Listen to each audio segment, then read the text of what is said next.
রাষ্ট্রধর্ম ইসলাম হবে কিনা ভোটাভুটি করতে হয়, সংবিধানে বিসমিল্লাহ থাকবে কিনা ভোটাভুটি করতে হয়। সুবহানাল্লাহ, আস্তাগফিরুল্লাহ, লা হাওলা ওয়ালা কুওয়াতা ইল্লা বিল্লাহিল আলিয়্যিল আযীম। তাহলে দেখেন, চিন্তা করেন কত বড় ধোঁকাবাজি। এখনো দেখেন, এখন যদি আপনারা বলেন যে আমরা সবাই ইসলামী রাষ্ট্র ব্যবস্থা চাই, একটা গণভোটের আয়োজন করা হোক, দেখা যাক কারা কারা ইসলামের পক্ষে ভোট দেয়। ঠিক আছে, দেখবেন যদি 80% মানুষও ভোট দেয় যে হ্যাঁ আমরা ইসলামের পক্ষে আছি, আমরা ইসলামী শাসন ব্যবস্থা চাই, আমরা চাই দেশের মধ্যে আল্লাহর বিধান বাস্তবায়িত হোক, ওই যে 20% মানুষ যারা চায় না, ওদের মতটাই প্রাধান্য পাবে এই সিস্টেমের মধ্যে। একটা ঘটনা একটা প্রেক্ষাপটে জন্ম দেয়। কোঠা আন্দোলনের একটা ঘটনা ছিল, একটা ঘটনা, সেটা আজকে দেখেন সার্জিসদেরকে নিয়ে আসছে এই জায়গায়, নিয়ে আসে নাই? একটা ঘটনা একটা নেতৃত্বের জন্ম দেয়, একটা রেভলিউশনের জন্ম দেয়। শাপলা চত্বর ছিল একটা ঘটনা যেটা পারত বাংলাদেশে রাষ্ট্র ক্ষমতা ইসলামকে নিতে, কিন্তু কেন জানি আমরা পারি নাই। হয়তোবা আল্লাহ পাক আরও ভালো কোনো পদ্ধতি আমাদের জন্য রেখেছেন, হয়তোবা। তবে কোনো কোনো ঘটনা আমাদের সামনে আল্লাহ পাক ঘটান যেগুলোর মধ্য দিয়ে একটা রেভলিউশন হয়ে যেতে পারে। যদি এই ভাইদেরকে নির্মমভাবে তারা এভাবে গুলি না করতো, তাহলে তারাও কিন্তু এভাবে সহিংস হতো না, আজকে এরাও কিন্তু দেশ থেকে পালাতো না। তাই না বিষয়টা? আমরা কি কেউ কল্পনাও করেছিলাম যে এভাবে 2 মাসের মধ্যে এমনটা হতে পারে? কখনো কল্পনা করা হয়নি। বরং মানুষ তো বলছিল যে এরা কখনো যাবে, এমন তো মনেই হচ্ছে না। 1 মাসের মধ্যে আল্লাহ পাক করে দেখালেন।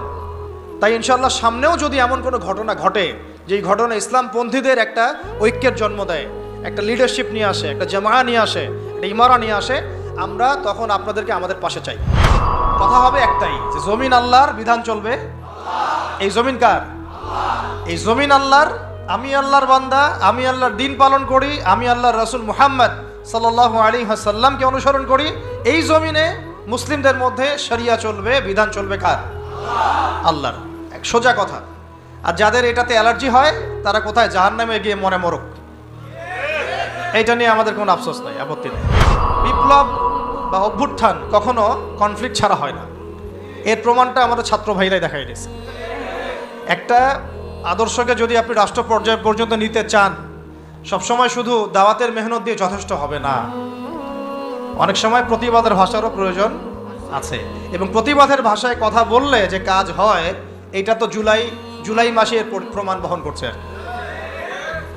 না? এখন যারা জুলুম করেছে ছাত্র ভাইদের উপরে, এবং ছাত্র ভাইরা যখন এটাকে প্রতিবাদ করেছে, তার একটা দাবি নিয়ে যখন, 1 দফা দাবি নিয়ে যখন রাস্তায় নেমেছে, তখন আমরা কি ছাত্র ভাইদেরকে বলেছিলাম যে ছাত্র ভাইরা জঙ্গি? বুকে হাত দিয়ে বলেন তো, কেউ কি বলেছে এই ছাত্র ভাইরা সন্ত্রাসী, এই ছাত্র ভাইরা উগ্র? বলেছে কেউ? কেউ যদি বলে থাকেও, এই কথাটা কি সঠিক হবে না ভুল? এই কথাটা কি ইনসাফ হবে না জুলুম? বরং এই ছাত্র ভাইরা ছিল মাজলুম, তাদেরকে নির্বিচারে গুলি করে হত্যা করা হয়েছে। এর পরবর্তীতে তারা এই পদক্ষেপ নিয়ে রাস্তায় নেমেছে। প্রথমে তো তারা নামে নাই, নেমেছিল না। তো এখন একটা বিষয় খেয়াল করে দেখেন, গণতান্ত্রিক পদ্ধতিতে এইরকম কনফ্লিক্টগুলোকে কিন্তু আমরা জঙ্গিবাদ, সন্ত্রাসবাদ এগুলো বলি না। বলি? এই গণতান্ত্রিক পদ্ধতিতে এই ধরনের কনফ্লিক্টগুলোকে, এই যে কনফ্লিক্ট বুঝেন কি না? কনফ্লিক্ট মানে এই যে সংঘর্ষগুলা, এগুলোকে কিন্তু আমরা জঙ্গিবাদ, সন্ত্রাসবাদ, মৌলবাদ বলছি না। কিন্তু এই ছাত্র ভাইদের জায়গায় যদি রাস্তায় আমি, আপনি, ওলামায়ে কেরাম থাকতাম, তাহলে আমাদেরকে তারা বলতো এরা মৌলবাদী, জঙ্গি এবং সন্ত্রাসী। আমরা প্রথমে আগে আলোচনা করি যে, খুব সংক্ষিপ্ত করে আর কি, ইসলামী রাষ্ট্র ব্যবস্থা এটা বলতে আগে কি বোঝায়। ঠিক আছে, একটা করে পয়েন্ট খুব অল্প করে বলবো, মনোযোগ ধরে রাখতে হবে। 1 নাম্বার কথা হচ্ছে, আমাদেরকে আগে বুঝতে হবে ইসলামী রাষ্ট্র কি আর অন-ইসলামিক রাষ্ট্র কি। ঠিক আছে, উত্তর অল্প করে বুঝি। ইসলামী রাষ্ট্র বলতে এটা বোঝায় না যে একটা রাষ্ট্রের বেশিরভাগ মানুষ মুসলিম, এটাই ইসলামী রাষ্ট্রের সংজ্ঞা নয়। কথাগুলো বোঝার চেষ্টা করেন। আপনারা এখন এগুলো ফোনে নোট করতে পারেন, ফোনের মধ্যে নোট করতে পারেন, ছবি তুলবেন না, ফোনে নোট করতে পারেন। ইসলামী রাষ্ট্র কাকে বলে? যেই রাষ্ট্রের শাসন ব্যবস্থা শুধুমাত্র আল্লাহ এবং তার রাসূলের বিধান অনুযায়ী পরিচালিত হয়, তাকে বলা হয় ইসলামী রাষ্ট্র। কি বললাম বলেন? ইসলামী রাষ্ট্র কাকে বলে? যেই রাষ্ট্রের শাসন ব্যবস্থা, মানে শাসন ব্যবস্থা বলতে রাজনীতি, অর্থনীতি, সমাজনীতি, শিক্ষানীতি, সংস্কৃতি এবং বাকি যত ক্ষেত্র আছে, প্রতিটা ক্ষেত্র যখন আল্লাহ এবং তার রাসূলের বিধান মাফিক পরিচালিত হবে, তখন তাকে বলা হবে ইসলামী রাষ্ট্র ব্যবস্থা বা ইসলামী হুকুমত বা ইসলামী শাসন ব্যবস্থা। যদি একটা রাষ্ট্রের মধ্যে বেশিরভাগ মানুষ মুসলমান হয়, যেমন আমাদের রাষ্ট্র, বেশিরভাগ মানুষ কি মুসলিম না মুসলিম, কিন্তু সেই রাষ্ট্রে আল্লাহ পাকের বিধান বাস্তবায়িত না হয়, তাহলে আমরা সেটাকে ইসলামী রাষ্ট্র বলতে পারি না, সেটাকে আমরা বলতে পারি মুসলিম প্রধান দেশ। কি বলতে পারি? যেমন বাংলাদেশ একটা মুসলিম প্রধান দেশ, এটা ইসলামী রাষ্ট্র ব্যবস্থার দিকে এখনো যায়নি। আবার কোন একটা রাষ্ট্র যেখানে মুসলিমরা সংখ্যাগরিষ্ঠ নয়, তারপরেও সেই রাষ্ট্রের মধ্যে আল্লাহর বিধান বাস্তবায়িত আছে, সেটা বলবো আমরা ইসলামী রাষ্ট্র। বুঝতে পারছি কথা? যেমন হচ্ছে মদিনা রাষ্ট্র। কোন রাষ্ট্র?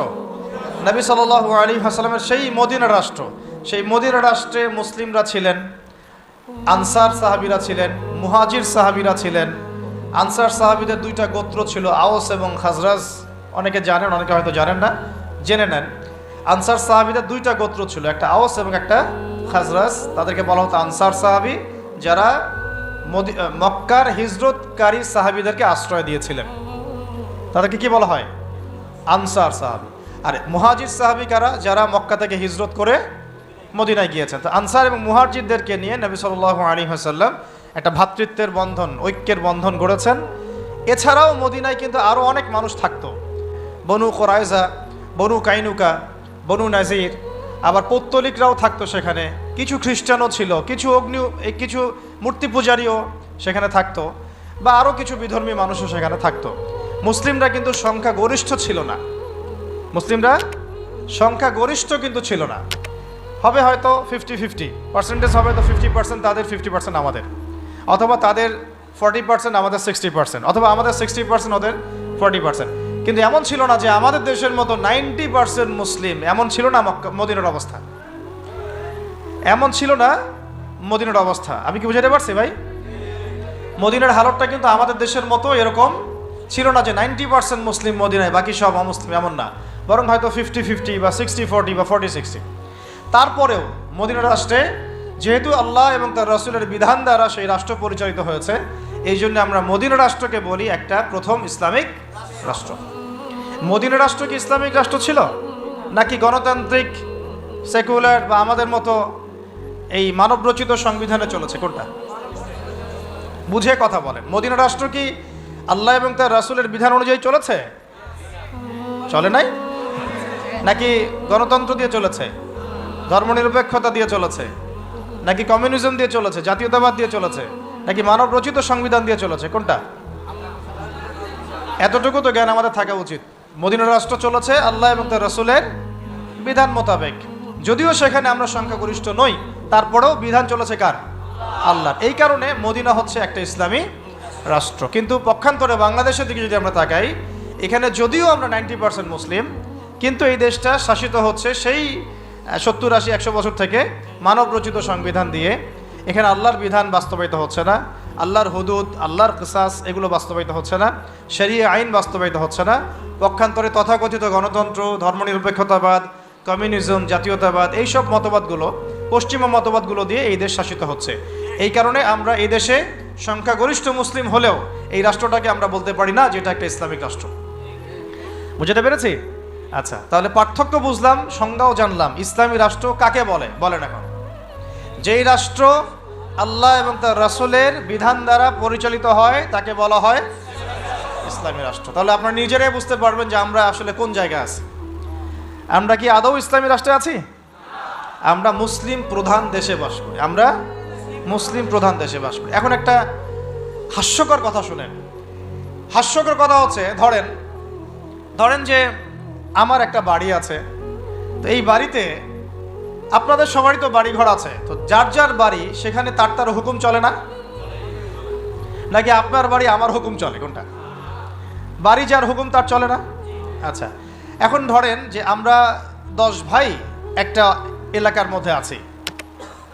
এই 10 ভাইয়ের যে মতবাদ বা আদর্শ বা যে মন্তব্য, যেটা মাশওয়ারা, রায়, অন্যদের উপরে সেটা প্রাধান্য পাবে না। আমার বাসায়, আমি আমার বাসায় 10 ভাই নিয়ে আছি ধরেন, আমরা সবাই 10 ভাই, মায়ের পেটের ভাই, বা ইমানি ভাই, আর বাকি আছে কিছু অল্প কিছু মানুষ, 2 জন 3 জন 4 জন, এরা কেউ বিধর্মী, কেউ অন্য মতবাদের।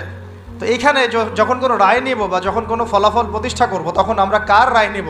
ওই 10 ভাইয়ের রায় নিব নাকি ওই 2-4 জনের রায় নিব? স্বাভাবিকভাবে ওই 10 ভাইয়ের রায় প্রাধান্য পাবে, যেহেতু আমি এখানে সংখ্যাগরিষ্ঠ, তাই তো? এবং আমরা আল্লাহর এবং তার রাসূলের বিধান অনুযায়ী চলছি, তাই আমাদের কাছে তো উৎসটাও অভ্রান্ত সত্যের উৎস, এখানে তো বাতিলের কোনো সংমিশ্রণ নাই। তো এখন বাংলাদেশে 90% মুসলিম থাকার পরেও, 90% মুসলিম থাকার পরেও বাংলাদেশের রাষ্ট্র ব্যবস্থায় কোরআনের বিধান বাস্তবায়িত হয় নাই। বাংলাদেশের রাষ্ট্র ব্যবস্থায় আল্লাহর শরিয়া আইন বাস্তবায়িত হয় নাই। বাংলাদেশের শিক্ষা ব্যবস্থায় ইসলামী শিক্ষাকে বাধ্যতামূলক করা হয় নাই। বাংলাদেশের সংস্কৃতির মধ্যে ইসলামী সংস্কৃতিকে বাধ্যতামূলক করা হয় নাই। বাংলাদেশের অর্থনীতির মধ্যে সুদবিহীন ইসলামী অর্থনীতি বাস্তবায়িত করা হয় নাই। বাংলাদেশের রাজনীতির মধ্যে ইসলামী কোরআন এবং সুন্নাহ ভিত্তিক ইসলামিক যে রাজনীতি, নবী সাল্লাল্লাহু আলাইহি ওয়াসাল্লামের যে রাজনীতি, এটাকে বাধ্যতামূলক করা হয় নাই। ব্যাপারটা হাস্যকর না? আমার ঘর, আমার জমিন, আমার দেশ, আমার মাটি, আমরাই সংখ্যাগরিষ্ঠ, আর আমাদের ধর্মেই এখানে উপেক্ষিত। কি বুঝতে পারছেন না? ঘর আমার, বাড়ি আমার, এলাকা আমার, আমরা মুসলিম, সংখ্যাগরিষ্ঠ আমরা, তারপরেও আমাদের দেশে আল্লাহ এবং তার রাসূলের আইন বাস্তবায়িত হয় নাই। সংবিধানের মধ্যে ইসলাম স্থান পায় নাই। রাষ্ট্রধর্ম ইসলাম হবে কিনা ভোটাভুটি করতে হয়, সংবিধানে বিসমিল্লাহ থাকবে কিনা ভোটাভুটি করতে হয়। সুবহানাল্লাহ, আস্তাগফিরুল্লাহ, লা হাওলা ওয়ালা কুওয়াতা ইল্লা বিল্লাহিল আলিয়্যিল আযীম। তাহলে দেখেন, চিন্তা করেন কত বড় ধোঁকাবাজি, কত বড় প্রতারণা আমাদের সাথে। 90% মুসলিম আমি, তাহলে তো আমার কথা এখানে দাপটের সাথে মানতে হবে নাকি? কথা তো খুব সিম্পল। আমার জায়গা, আমার জমি, আমার দেশ, আমার বাড়ি, আমার জাতি, আমরা মুসলিম, তাও আবার সংখ্যাগরিষ্ঠ, তারপরে আমরা দাসত্ব করতেছি পশ্চিমাদের। তারপরেও রাজনৈতিক ক্ষেত্রে আমরা দাসত্ব করতেছি পশ্চিমা তথাকথিত গণতন্ত্রের, আব্রাহাম লিঙ্কন যে ধর্মের প্রবক্তা আর কি, তারপরে কমিউনিজমের, তারপরে সেকুলারিজমের, ধর্মনিরপেক্ষতাবাদের, জাতীয়তাবাদের, এইসবের দাসত্ব করতেছি আমরা। আমরা আবার অর্থনৈতিক জীবনে এসে সুদের দাসত্ব করতেছি, নাউযুবিল্লাহ। আমরা আবার শিক্ষাক্ষেত্রে এসে সেকুলার শিক্ষা ব্যবস্থার দাসত্ব করতেছি। সমাজ ব্যবস্থায় এসে যত রকম কুফরি, শিরক এবং জাহালাত, এগুলোর দাসত্ব করতেছি। আমরা আবার ব্যক্তি জীবনে এসে দেখা যাচ্ছে, ব্যক্তি জীবনে এসে কেউ কেউ ধর্ম পালন করছি, তাও সেটা মসজিদের ভিতরে, হয়তো নামাজ, রোজা, হজ, যাকাত, তাসবিহ, তাহলিল, জিকির, আজগার, এইটুকু সীমাবদ্ধ। কিন্তু ইসলামকে যখন আমরা বলছি ইসলাম শিক্ষায় থাকবে, সমাজে থাকবে, সংস্কৃতিতে থাকবে, অর্থনীতিতে থাকবে, রাজনীতিতে থাকবে, তখন তারা আমাদেরকেই আবার বলছে আমরাই জঙ্গি, সন্ত্রাসী, মৌলবাদী। কত বড় প্রতারণা আমাদের সাথে করা হচ্ছে বা হয়েছে, এটা কি বুঝতে পারছেন কিনা? সবাই বুঝবেন এই কথাগুলো, আমি জানি। যাদের বোঝার তারা বুঝেন, তারা বুঝলেই হবে আর কি। কারণ বাংলাদেশে ইসলামী শাসন ব্যবস্থা গরু ছাগল দিয়ে হবে না। বুঝাতে পারছে কিনা? এটা মানে খুব উঁচু লেভেলের একটা ইবাদত। এই কারণে দেখা যাবে এটা প্রতিষ্ঠিত করার জন্য খুব বুদ্ধিদীপ্ত প্রজন্ম লাগবে আর কি। বুদ্ধিদীপ্ত একটা তরুণ প্রজন্ম লাগবে, এবং ওলামায়ে কেরামের সোহবত, দুটো একসাথে যখন হবে ইনশাল্লাহ হয়ে যাবে। তাহলে ইসলামের রাষ্ট্র ব্যবস্থা কাকে বলে এটা বুঝলেন, এবং আমাদের সাথে কি ধোঁকাবাজি হয়েছে এটা বুঝলেন। এখনও দেখেন, এখন যদি আপনারা বলেন যে আমরা সবাই ইসলামী রাষ্ট্র ব্যবস্থা চাই, একটা গণভোটের আয়োজন করা হোক, দেখা যাক কারা কারা ইসলামের পক্ষে ভোট দেয়। ঠিক আছে, দেখবেন যদি 80% মানুষও ভোট দেয় যে হ্যাঁ আমরা ইসলামের পক্ষে আছি, আমরা ইসলামী শাসন ব্যবস্থা চাই, আমরা চাই দেশের মধ্যে আল্লাহর বিধান বাস্তবায়িত হোক, ওই যে 20% মানুষ যারা চায় না, ওদের মতটাই প্রাধান্য পাবে এই সিস্টেমের মধ্যে। তারা আমাদের মতকে প্রাধান্য দিবে না। আর যদিও কেউ দিতে চায়, তখন দেখা যাবে ভারত, পশ্চিমা শক্তি, এগুলো আমাদের উপর আক্রমণ করে বসবে। তো এই যে একটা ধোঁকাবাজি, এই যে একটা প্রতারণা আমাদের সামনে চলছে, এইখান থেকে জাতিকে বের করতে হবে। কথা হবে একটাই, যে জমিন আল্লাহর, বিধান চলবে। এই জমিন কার? এই জমিন আল্লাহর। আমি আল্লাহর বান্দা, আমি আল্লাহর দিন পালন করি, আমি আল্লাহর রাসূল মুহাম্মদ সাল্লাল্লাহু আলাইহি ওয়াসাল্লামকে অনুসরণ করি। এই জমিনে মুসলিমদের মধ্যে শরিয়া চলবে, বিধান চলবে কার? আল্লাহর। এক সোজা কথা। আর যাদের এটাতে অ্যালার্জি হয়, তারা কোথায়? জাহান্নামে গিয়ে মরে মরুক। এইটা নিয়ে আমাদের কোনো আফসোস নাই, আপত্তি নেই। হ্যাঁ, তারা যদি ভালোই ভালোই মেনে নেয় তো আলহামদুলিল্লাহ, না মানলে আমরা দাওয়াতের কাজ তো করতে থাকবোই। আর যদি তারা আমাদের উপর জুলুম করতে আসে, আমরাও প্রতিবাদের ভাষা বেছে নেব ইনশাআল্লাহ। কারণ বিপ্লব বা অভ্যুত্থান কখনো কনফ্লিক্ট ছাড়া হয় না। এর প্রমাণটা আমাদের ছাত্র ভাইরাই দেখাই দিয়েছে। একটা আদর্শকে যদি আপনি রাষ্ট্র পর্যায় পর্যন্ত নিতে চান, সবসময় শুধু দাওয়াতের মেহনত দিয়ে যথেষ্ট হবে না, অনেক সময় প্রতিবাদের ভাষারও প্রয়োজন আছে। এবং প্রতিবাদের ভাষায় কথা বললে যে কাজ হয়, এটা তো জুলাই মাসে এর প্রমাণ বহন করছে আর কি, বহন করছে না। এখন যারা জুলুম করেছে ছাত্র ভাইদের উপরে, এবং ছাত্র ভাইরা যখন এটাকে প্রতিবাদ করেছে, তার একটা দাবি নিয়ে যখন এক দফা দাবি নিয়ে যখন রাস্তায় নেমেছে, তখন আমরা কি ছাত্র ভাইদেরকে বলেছিলাম যে ছাত্র ভাইরা জঙ্গি? বুকে হাত দিয়ে বলেন তো, কেউ কি বলেছে এই ছাত্র ভাইরা সন্ত্রাসী, এই ছাত্র ভাইরা উগ্র? বলেছে কেউ? কেউ যদি বলে থাকেও, এই কথাটা কি সঠিক হবে না ভুল? এই কথাটা কি ইনসাফ হবে না জুলুম? বরং এই ছাত্র ভাইরা ছিল মাজলুম, তাদেরকে নির্বিচারে গুলি করে হত্যা করা হয়েছে। এর পরবর্তীতে তারা এই পদক্ষেপ নিয়ে রাস্তায় নেমেছে। প্রথমে তো তারা নামে নাই, নেমেছিল না। তো এখন একটা বিষয় খেয়াল করে দেখেন, গণতান্ত্রিক পদ্ধতিতে এইরকম কনফ্লিক্টগুলোকে কিন্তু আমরা জঙ্গিবাদ, সন্ত্রাসবাদ এগুলো বলি না। বলি? এই গণতান্ত্রিক পদ্ধতিতে এই ধরনের কনফ্লিক্টগুলোকে, এই যে কনফ্লিক্ট বুঝেন কি না, কনফ্লিক্ট মানে এই যে সংঘর্ষগুলা, এগুলোকে কিন্তু আমরা জঙ্গিবাদ, সন্ত্রাসবাদ, মৌলবাদ বলছি না। কিন্তু এই ছাত্র ভাইদের জায়গায় যদি রাস্তায় আমি, আপনি, ওলামায়ে কেরাম থাকতাম, তাহলে আমাদেরকে তারা বলতো এরা মৌলবাদী, জঙ্গি এবং সন্ত্রাসী। ধোঁকাবাজি, বুঝতে পারছেন? ঠিক এই ঘটনাটাই ঘটেছিল শাপলা চত্বরে। এরকমই ঘটনা। ওই সময় তো ছাত্র ভাইয়ের আমাদের সাথে ওইভাবে ছিলেন না, ছিল শুধু ওলামায়ে কেরাম এবং তোল্লাব যারা, তারা ছিলেন। কথা হচ্ছে, তখন কিন্তু আমাদেরকে জাতির সামনে এবং পুরো বিশ্ব মিডিয়া উপস্থাপন করা হলো যে এরা উগ্র, এরা জঙ্গিবাদী, এরা সন্ত্রাসী, তাই না? বহুজনের ঘাড়ে 10টা-20টা করে মামলা ঝুলা দেওয়া হলো, কত ভাইকে শাপলা চত্বরে নির্মমভাবে গুলি করে হত্যা করা হলো। তো এই যে বিষয়গুলো, ইসলামকে কিভাবে তারা সমাজ থেকে সংকীর্ণ করে, এটা আপনাদেরকে বুঝতে হবে। যখন ইসলামের প্রশ্ন আসে, তখন তারা আমাদের উপর এমন জুলুমের স্টিম রোলার চালায় যেটা আবু জেহেলও করে নাই। কিন্তু গণতান্ত্রিক পদ্ধতিতে যখন তারা কোনো কনফ্লিক্টে যায়, তখন তারা কিন্তু এটাকে জঙ্গিবাদ, সন্ত্রাসবাদ বলছে না। বরং আমরা বলছি ছাত্র ভাইরা সাহসিকতার পরিচয় দিয়েছেন এবং তারা ছিলেন এখানে সবচেয়ে হকপন্থী। তারা হকপন্থী ছিলেন না বিপরীত পক্ষ হকপন্থী ছিল? তো এখন হকের তো বিজয় হলো, এটাও তো দেখলাম। আর বিজয়ের সময় কি তারা শুধু দাওয়াত দিয়েছে? যখন তাদেরকে মেরেছে, তারা কি বলেছে ভাই আর মারিয়েন না, আল্লাহর রাস্তায় আর মারিয়েন না? নাকি তারাও দুই একটা লাঠিসোঁটা নিয়ে প্রতিবাদ করেছে? কোনটা? আর এই প্রতিবাদটাই যদি আবু আদনান করতে যাইতো তাহলে সমস্যা ছিল। এই প্রতিবাদটাই যদি আমাদের ওলামায়ে কেরাম করতেন তাহলে সমস্যা ছিল। এই প্রতিবাদগুলো যদি আমরা বেশি না, ওই যে কুরবানির জবাই করা ছুরিগুলো নিয়ে বের হইতাম, তাহলে অবস্থা খারাপ ছিল। অস্ত্র শস্ত্র তো না, এগুলি কি অস্ত্র? তো সবার বাসায় আছে না কুরবানির গরু জবাই করা ছুরি? তারা বের হয়েছে কি নিয়ে? সাউন্ড গ্রেনেড নিয়ে, মেশিন গান নিয়ে, AK-47 নিয়ে শুয়ে শুয়ে গুলি করতেছে আর বলতেছে যে 5টারে মারলাম, 10টারে মারলাম। ভিডিওগুলো দেখেন নাই? তো এর বিপরীতে ছাত্র ভাইরা কি নিয়ে বেরোছে? লাঠি সোটা ইটপাট খেলেই তো। এই তো এমনকি ওই যে আপার অনুসারী যারা ছিল, তারা যে অস্ত্রশস্ত্রগুলো নিয়ে শোডাউন করেছিল আর কি, সেগুলোও কি ছাত্র ভাইদের কাছে ছিল? কি ছিল না।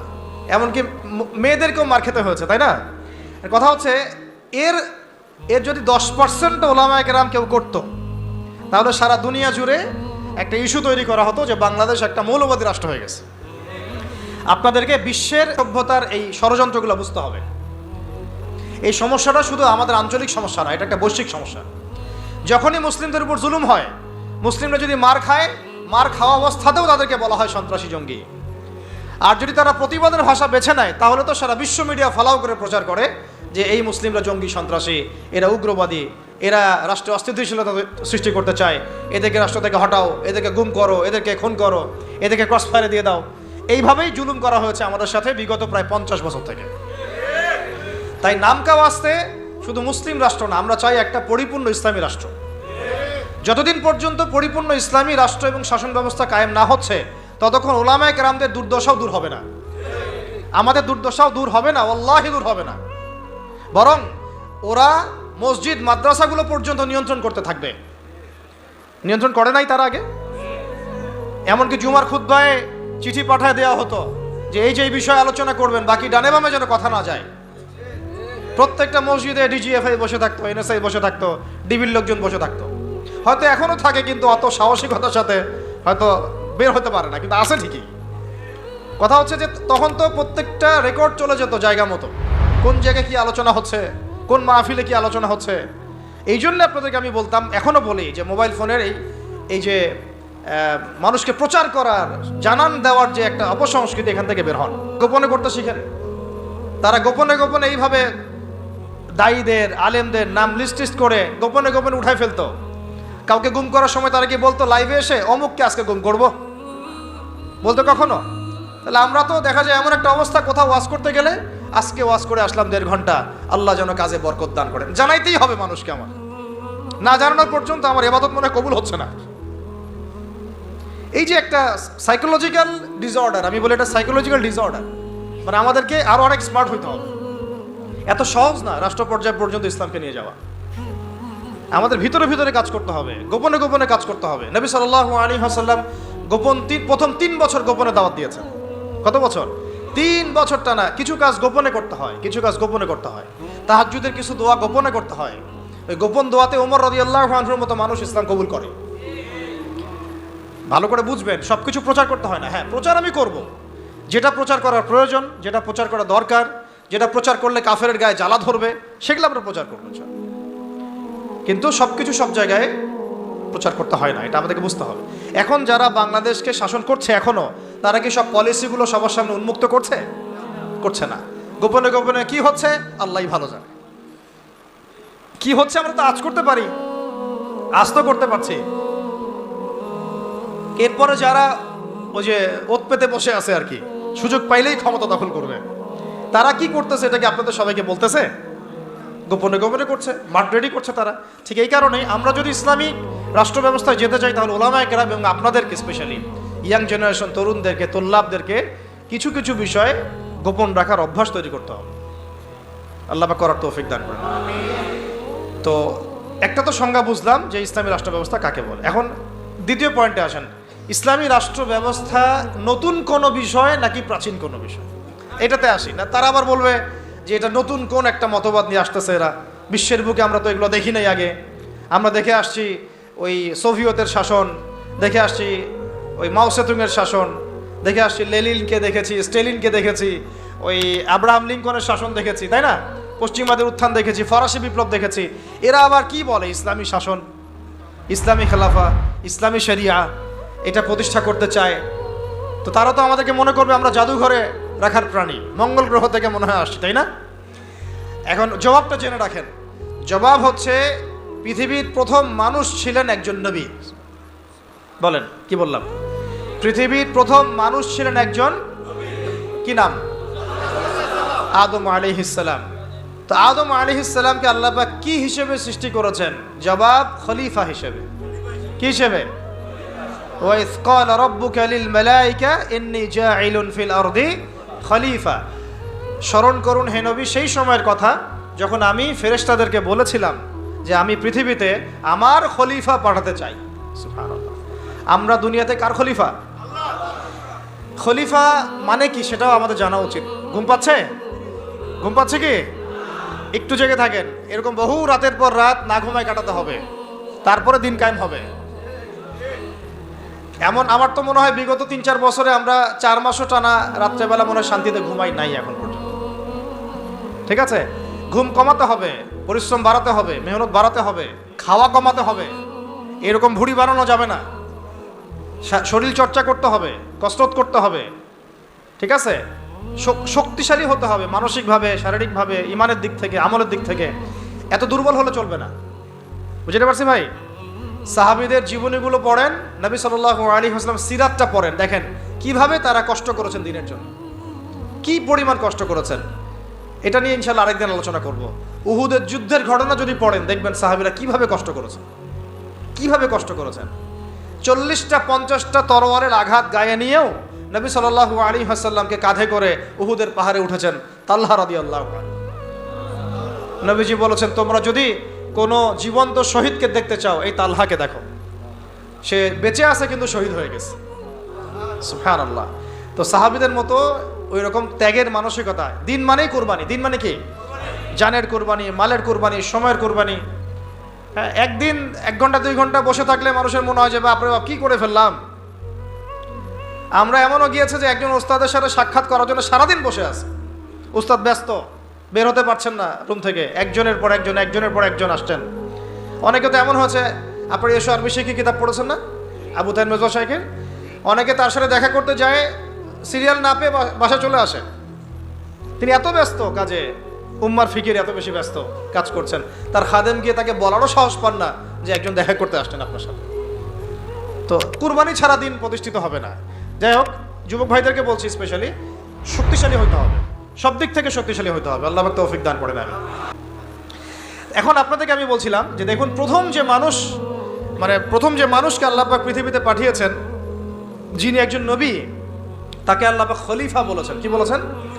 খলিফা মানে কি এটা আপনাদেরকে একটু বলি। সফরে প্রতিনিধি, রাইট? সফরে বের হওয়ার সময় একটা দোয়া পড়ি না আমরা, সুবহানাল্লাযী সাখখারা লানা হাযা ওয়া মা কুন্না লাহু মুকরিনিন ওয়া ইন্না ইলা রাব্বিনা লামুনকালিবুন।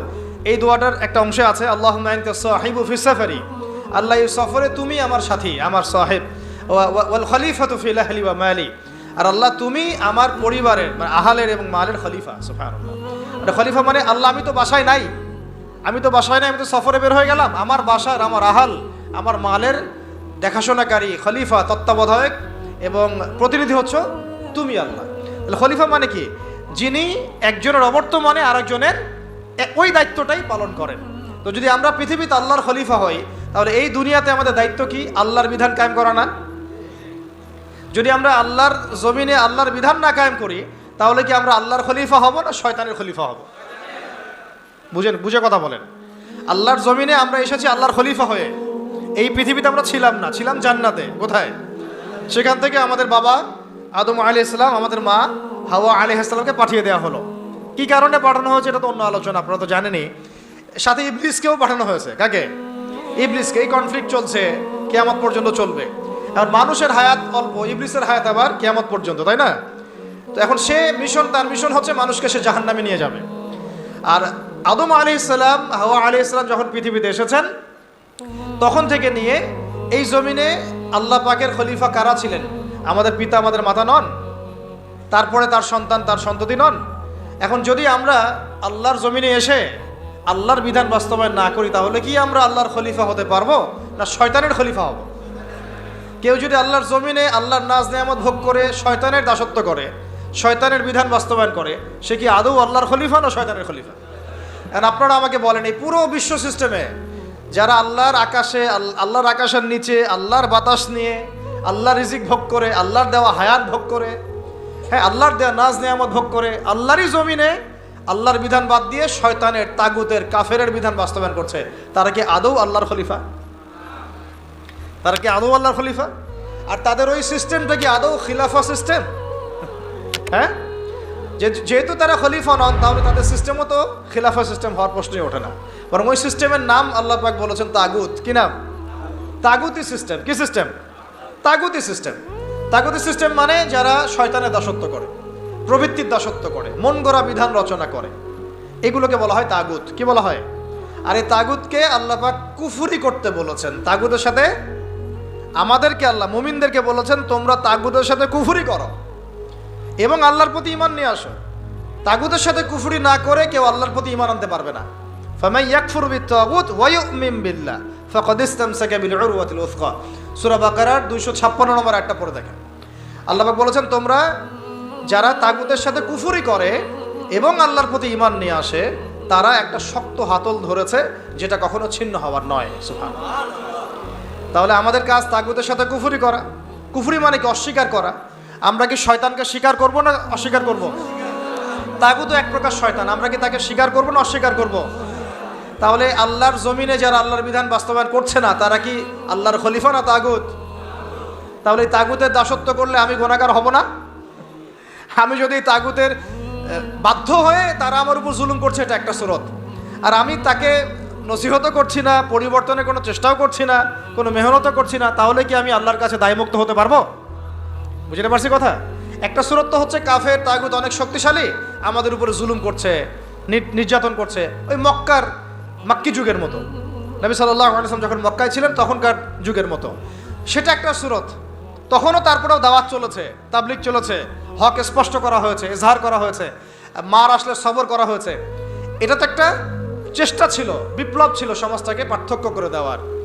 এখন আমরা যদি সেটাও না করি আর ওই তাগুতকে পরিবর্তনের চেষ্টাও না করি, তাহলে কি আমরা আল্লাহর কাছে কালকে আমাদের মাঠে পার পেয়ে যাবো কি? ওজোর কোনো থাকবে? তাই আমাদের অবশ্যই উচিত ইসলামী রাজনীতিতে অংশগ্রহণ করা। সেটা কোন সুরতে হবে সেটা আলাদা আলোচনা, সেটা কিভাবে হবে সেটা আলাদা আলোচনা, কিন্তু পলিটিক্যাল ভিউ এবং ভিশন থাকতে হবে।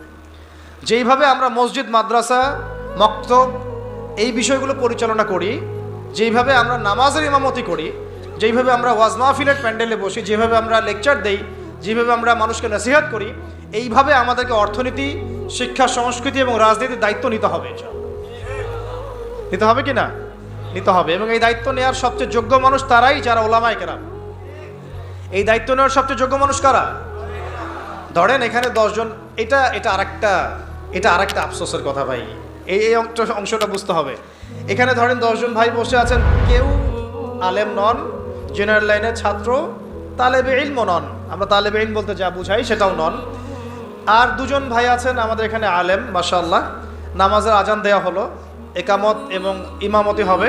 তো একামত, আজান এবং ইমামতি এই 3টা কাজ কি আমি ওই 10 জন ব্যক্তিকে দিব না ওই 3 জন ব্যক্তিকে দিব? 3 জনের একজন হয়তো আজান দিবেন, একজন হয়তো একামত দিবেন, বা যিনি আজান দিবেন তিনি একামত দিবেন, আর একজন ইমামতি করবেন, তাই না? তাহলে আমি মসজিদের মধ্যে ইমামতির দায়িত্ব কেন জেনারেল ভাইকে দিলাম না, কেন ওই ভাইকে দিলাম না? কারণ আমি জানি তার তেলাওয়াতে ভুল হতে পারে, তার কেরাতে ভুল হতে পারে, কেরাতে এমন ভুল হতে পারে যে অর্থ পার্থক্য হয়ে যাচ্ছে, অর্থ বিকৃত হয়ে যাচ্ছে, হতে পারে। তো স্বাভাবিক, এটাই হবে হয়তোবা, ইল্লা মাশাআল্লাহ। এটা চিন্তা করে নামাজ বাঁচানোর স্বার্থে, ওই ওয়াক্তের নামাজ বাঁচানোর স্বার্থে, মুসল্লিদের নামাজ যেন নষ্ট না হয় এই স্বার্থে, এবং শরীয়ী হক আদায় করে আমি একজন আলেমকে সামনে এগিয়ে দিলাম, তাই তো?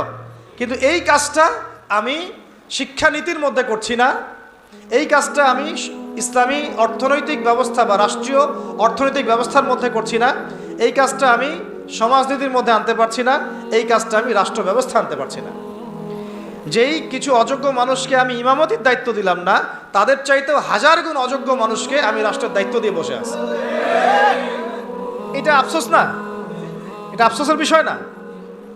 মনে করেন আমি এখানে বসে আছি এবং আমাদের ওস্তাদরা এখানে বসে আছেন, আমি তো নিজেই কখনো ইমামতি করতে যাব না। কেন যাব না? এখানে আরো যোগ্য মানুষ আছেন, তাই তো? তাহলে আমাদের মধ্যেই যদি এভাবে আমরা এড়িয়ে যাই, আমরা যোগ্য মানুষকে সামনে ঠেলে দেই, কিন্তু রাষ্ট্র চালানো একটা বিশাল কাজ, যার মধ্য দিয়ে 16 কোটি মানুষের ভাগ্য নির্ধারিত হচ্ছে। মানে ভাগ্য বলতে বোঝাচ্ছি ভালো মন্দ, জুলুম, ইনসাফ, এই বিষয়গুলো নির্ধারিত হচ্ছে না রাষ্ট্র ব্যবস্থার মধ্য দিয়ে। তো এই দায়িত্বটা আমি আবার কিছু অযোগ্য মানুষের হাতে দিয়ে নিশ্চিন্তে বাসায় গিয়ে ঘুমাচ্ছি। এটা তো আমাদের একটা অদূরদর্শিতা না? এই জন্য আমাদের সবাইকে একটা পলিটিক্যাল ভিশন এখন রাখতে হবে। আগে যা হয়েছে, যখন যেটা বুঝি নাই, এখন মসজিদ, মাদ্রাসা, মক্তব যেভাবে আমরা চালাই সাফল্যের সাথে, সেইভাবে আমরা সমাজ চালাবো ইনশাআল্লাহ, সেইভাবে আমরা ইনশাআল্লাহ অর্থনীতিও চালাবো ইনশাআল্লাহ, আজ হোক আর কাল হোক রাষ্ট্র চালাবো ইনশাআল্লাহ। এবং আমরা আমাদের তরুণ ভাইদেরকে সাথে নিব, প্রতিভাবান ভাইদেরকে সাথে নিব, তুল্লাবদেরকে সাথে নিব, যারা সাহসী তাদেরকে সাথে নিব। আমাদের মধ্যে যারা অমুসলিম কিন্তু আবু তালেবের মতো আমাদের কাছে ওই ভূমিকা রাখবে, প্রয়োজনে সেই মানুষদেরকে আমরা স্পেস দিব ইনশাআল্লাহ। আবু তালেব আমাদেরকে সাহায্য করেন নাই মক্কায়? করেছেন কি না? তো যদি অমুসলিমও হয় কিন্তু আবু তালেবের মতো হয়, কোনো সমস্যা নাই। কিন্তু অমুসলিম হয়ে যদি আবু জেহেলের মতো হয়, সমস্যা আছে। কথা বুঝতে পারছি? তাহলে ইসলামী রাষ্ট্র ব্যবস্থা নতুন কোনো কনসেপ্ট নয়, বরং এটা একটা প্রাচীন কনসেপ্ট। সভ্যতা শুরুই হয়েছে একজন খলিফা দ্বারা, সুবহানাল্লাহ। আর এই মানব সভ্যতার শেষও হবে একজন ইমামুন আদিল খলিফার হাতে। তাহলে সভ্যতা শুরু হলো ইসলাম দিয়ে, সভ্যতা শুরু হলো খিলাফা দিয়ে, সভ্যতা শুরু হলো শরিয়া আইন দিয়ে, আর শেষও হচ্ছে একজন ইমামের হাতে, একজন নবীর হাতে এবং ইসলামী খেলাফতের হাতে, তাই না? আপনারা তো জানেনই, এটা তো আমি নতুন করে আর বলার দরকার নাই যে বিশ্ব ব্যবস্থার গন্তব্য হচ্ছে ইসলামী খেলাফা। এই বিশ্বের গন্তব্য কি? আস্তে আস্তে আবারও ইসলামী খেলাফার দিকে আসবে, নবুয়তের আদলে খেলাফা আসবে, আবার নবুয়তের আদলে খেলাফা আসবে ইনশাআল্লাহ। এখন আমরা জানলাম যে খেলাফা দিয়েই শুরু হয়েছে, খিলাফা দিয়েই শেষ হবে, তাহলে ভাই আমরা মাঝখানে কি করতেছি? আমরা মাঝখানে আসলে কি করতেছি? তাহলে আমাদের এই পলিটিশিয়ানদেরকে কে বুঝাবে বলেন? কার এই ক্ষমতা আছে তাদেরকে বুঝায়? বুঝতে কিছু বিষয় আছে, কিছু মানুষ বুঝতে চায়, কিছু মানুষ বুঝতে চায়, আর কিছু মানুষ তো বোঝার কোশিশও করে না। কিছু আছে অবুঝ, যাদেরকে বুঝানো যায়, আর কিছু না বুঝ, যতই বুঝান বুঝবে না। এটা কি বলা হয়? এটাকে বলা হয় না বুঝ, কখনোই বুঝবে না। সুম্মুন বুকমুন উমিয়ুন ফাহুম লা ইয়ারজিউন, এরকম আর কি। এর কথা হচ্ছে দাওয়াত তো দিতে হবে আমাদেরকে, বুঝুক আর না বুঝুক আমরা কি করব? দাওয়াত দিব। নবী সাল্লাল্লাহু আলাইহি ওয়াসাল্লাম আবু জাহেল আবু লাহাবদেরকে দাওয়াত দিয়েছেন না? উতবা সাইবাদেরকে দাওয়াত দিয়েছেন না? তারা কেউ মেনেছে, কেউ মানে নাই। ওমর রাদিয়াল্লাহু আনহু দাওয়াত কবুল করেছেন, হামজা রাদিয়াল্লাহু আনহু দাওয়াত কবুল করেছেন, খালিদ বিন ওয়ালিদ দাওয়াত কবুল করেছেন। কিন্তু দেখা গেছে আবু জাহেল, আবু লাহাব, উতবা সাইবা, আশনাক বিন শারিকেরা দাওয়াত কবুল করে নাই। কিন্তু আমাদের দাওয়াতটা সব মহলেই প্রচার করতে হবে। আল্লাহ পাক আমাদেরকে বোঝার তৌফিক দান করেন। শুধু পলিটিশিয়ান না, বরং প্রশাসনে যারা আছি আমরা, প্রশাসনে যারা আছেন, গোয়েন্দা সংস্থা যারা আছে, যারা আপনার বুদ্ধিজীবী বলে দাবি করেন নিজেদেরকে, যারা শিক্ষক আছেন, যারা গার্মেন্টস সেক্টরে আছেন, ছাত্র ভাইরা, আওয়ামরা, নারীরা, সবার মধ্যেই দাওয়াতটা দিতে হবে। শুধুমাত্র আমাদের দাড়ি টুপিওয়ালা মানুষদের মধ্যেই দাওয়াতটাকে সীমাবদ্ধ রাখলে কিন্তু চলবে না, কারণ তারাও সমাজে একটা বড় অংশ। তাদেরকে বাদ দিয়ে কিন্তু আমরা কাজ করতে পারছি না। আল্লাহ পাক আমাদের সব মহলে দাওয়াতের কাজ করার তৌফিক দান করে। ধরেন আমাদের সামরিক কোনো প্রশিক্ষণ নাই, আছে? নাই। কিন্তু আমাদের আর্মি অফিসার ভাইদেরকে যদি আমরা দাওয়াত দিয়ে তাওহীদ বুঝাতে পারি, রিসালাত বুঝাতে পারি, আখিরাত জানাতে পারি, আল্লাহ পাকের শরিয়া আইন, ইসলামী রাষ্ট্রের গুরুত্ব, এই তাগুত, এই কুফর, শিরক, নেফাক, এগুলো স্পষ্ট করতে পারি, জিহাদ তো তারাই করবে ইনশাআল্লাহ, তাই না? প্রশিক্ষণ তাদের আছে, তাদের ওই যোগ্যতা আছে, তাদের সেই ম্যাচুরিটি আছে, তাদের বিচক্ষণতা আছে, দেখবেন তারাই আমাদের চেয়ে ভালো যুদ্ধ করতে পারবে। তাহলে যদি আমরা আজ হোক আর কাল হোক, আল্লাহ জানেন ভালো, আমরা জানি না, যদি কোনো কুফার শক্তির সাথে আমাদের কখনো কনফ্লিক্ট হয়, তাহলে সামনে কারা থাকবে? তাদেরকেই তো রাখতে হবে।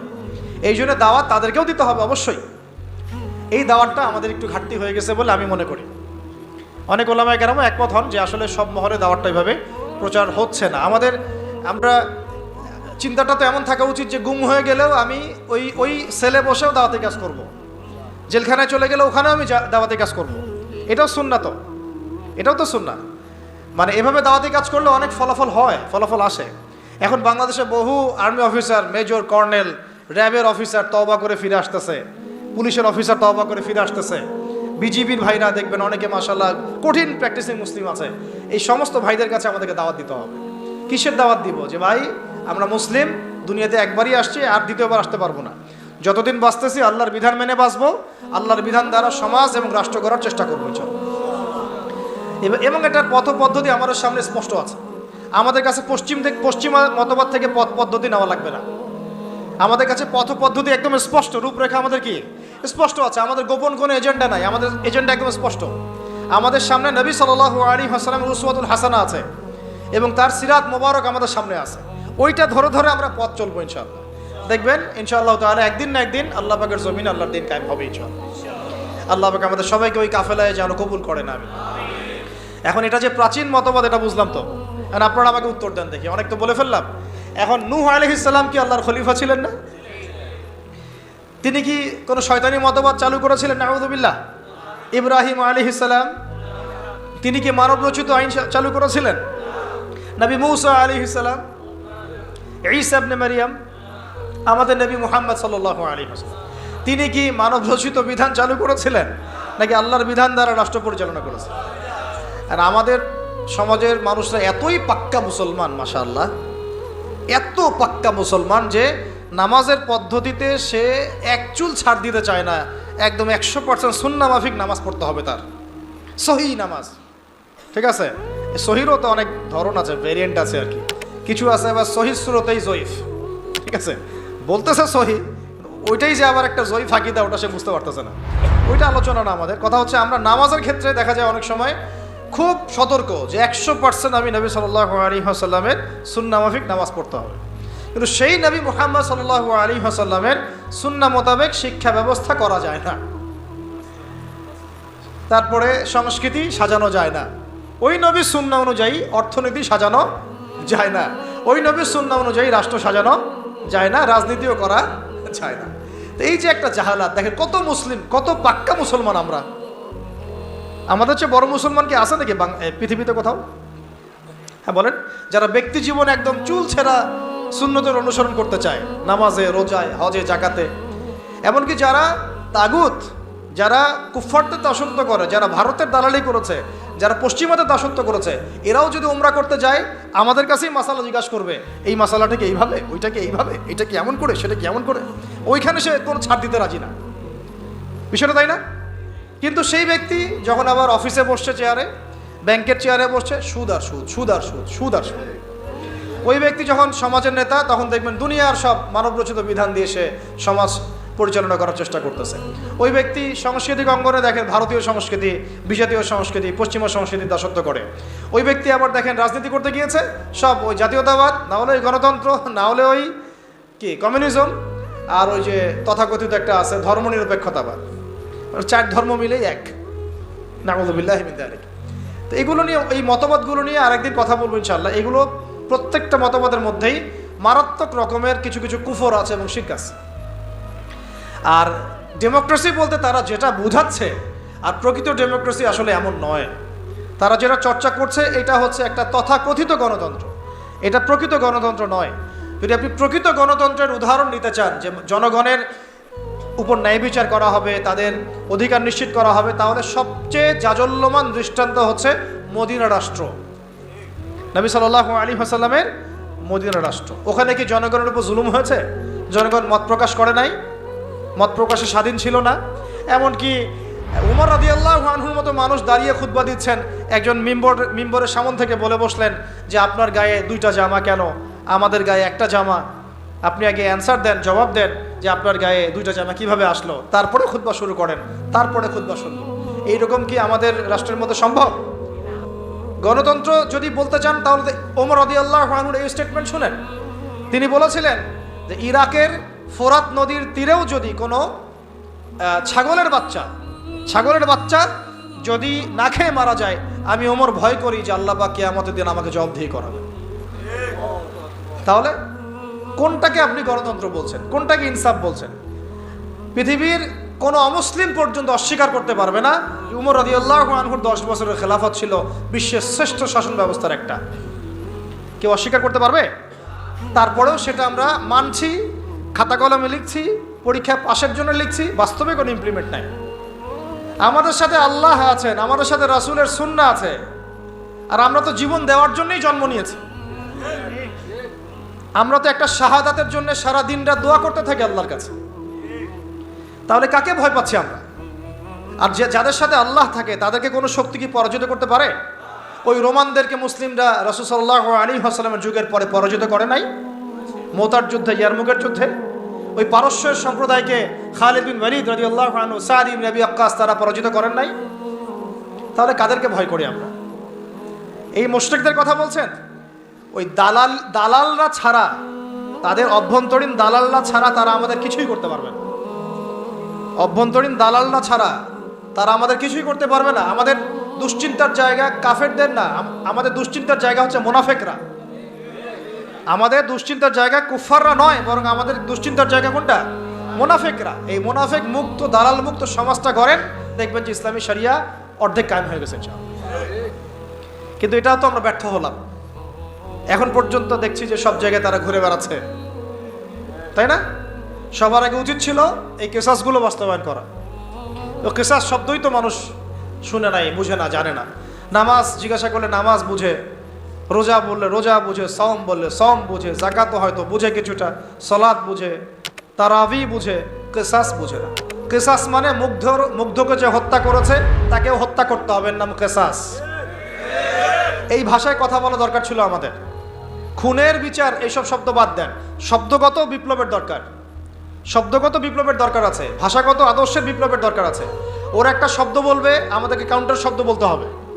ওরা যদি বলে আমরা ধর্মান্ধ, আমাদেরকে বলতে হবে এরা হচ্ছে সেকুলার অন্ধ, এরা নাস্তিক অন্ধ, এরা বামান্ধ। ওরা যদি আমাদেরকে মৌলবাদী বলে, আমরা ওদেরকে কাউন্টার শব্দ প্রয়োগ করব। ওরা আমাদেরকে বলে, কি বলে, আর কি কি শব্দ বলে বলেন? হ্যাঁ, জঙ্গি টঙ্গি বলে। আমরা বলবো এরা দালাল। এরা কি? এরা দালাল। ওরা যদি কাউকে জঙ্গি বলে আমরা বলবো সে মুজাহিদ। সে কি? মুজাহিদ। ওরা যদি বলে ইসলামী আইন সেগুলো শেখেলে আমরা বলবো ইসলাম চির আধুনিক, ইসলাম চির আধুনিক। ওরা বলেছে আমাদেরকে যে হত্যার বিচার। তো হত্যার বিচার শব্দ তো অতটা মনের মধ্যে আঘাত করে না। কিসাস শব্দ আঘাত করে। কিসাস আল্লাহর দেওয়া শব্দ।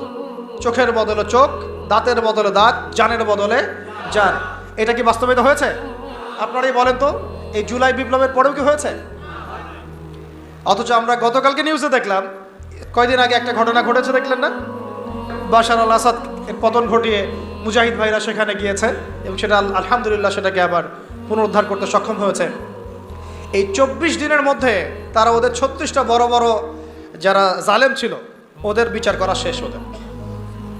আর আমার দেশে কত বছর লাগতে পারে এগুলো করতে? তো এই যে জিনিসগুলো কেন হচ্ছে না, কেন হবে না?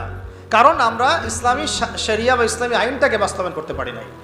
ইসলামী শরিয়া আইন থাকলে এটা ইনস্ট্যান্ট ব্যাপার ছিল, ইনস্ট্যান্ট। Then and then কেসাস। খুন করেছো ধরে নিয়ে আসা হবে, তার পরিবারকে আনা হবে, আর হত্যাকারীকে আনা হবে, পরিবারকে জিজ্ঞাসা করা হবে তোমার ওই সন্তানকে অমুক হত্যা করেছে, সাক্ষী আছে, প্রমাণ আছে, সব আমাদের কাছে দলিল প্রমাণ মওজুদ। তুমি কি তাকে মাফ করতে চাও? তুমি কি তাকে মাফ করে মুক্তিপণ নিতে চাও, না তার কেসাস চাও? দুটো অপশন দেওয়া হবে। যদি পরিবার বলে যে আমি মুক্তিপণ চাই, আমাকে 100 উটের মূল্য দিলে হবে বা এটা, তাহলে ওই ব্যক্তির বেঁচে থাকার সুযোগ আছে, ও ছাড়া পেয়ে গেল। যে খুন করেছে সে মাফ পেয়ে গেল, কারণ পরিবার তাকে মাফ করে দিয়েছে।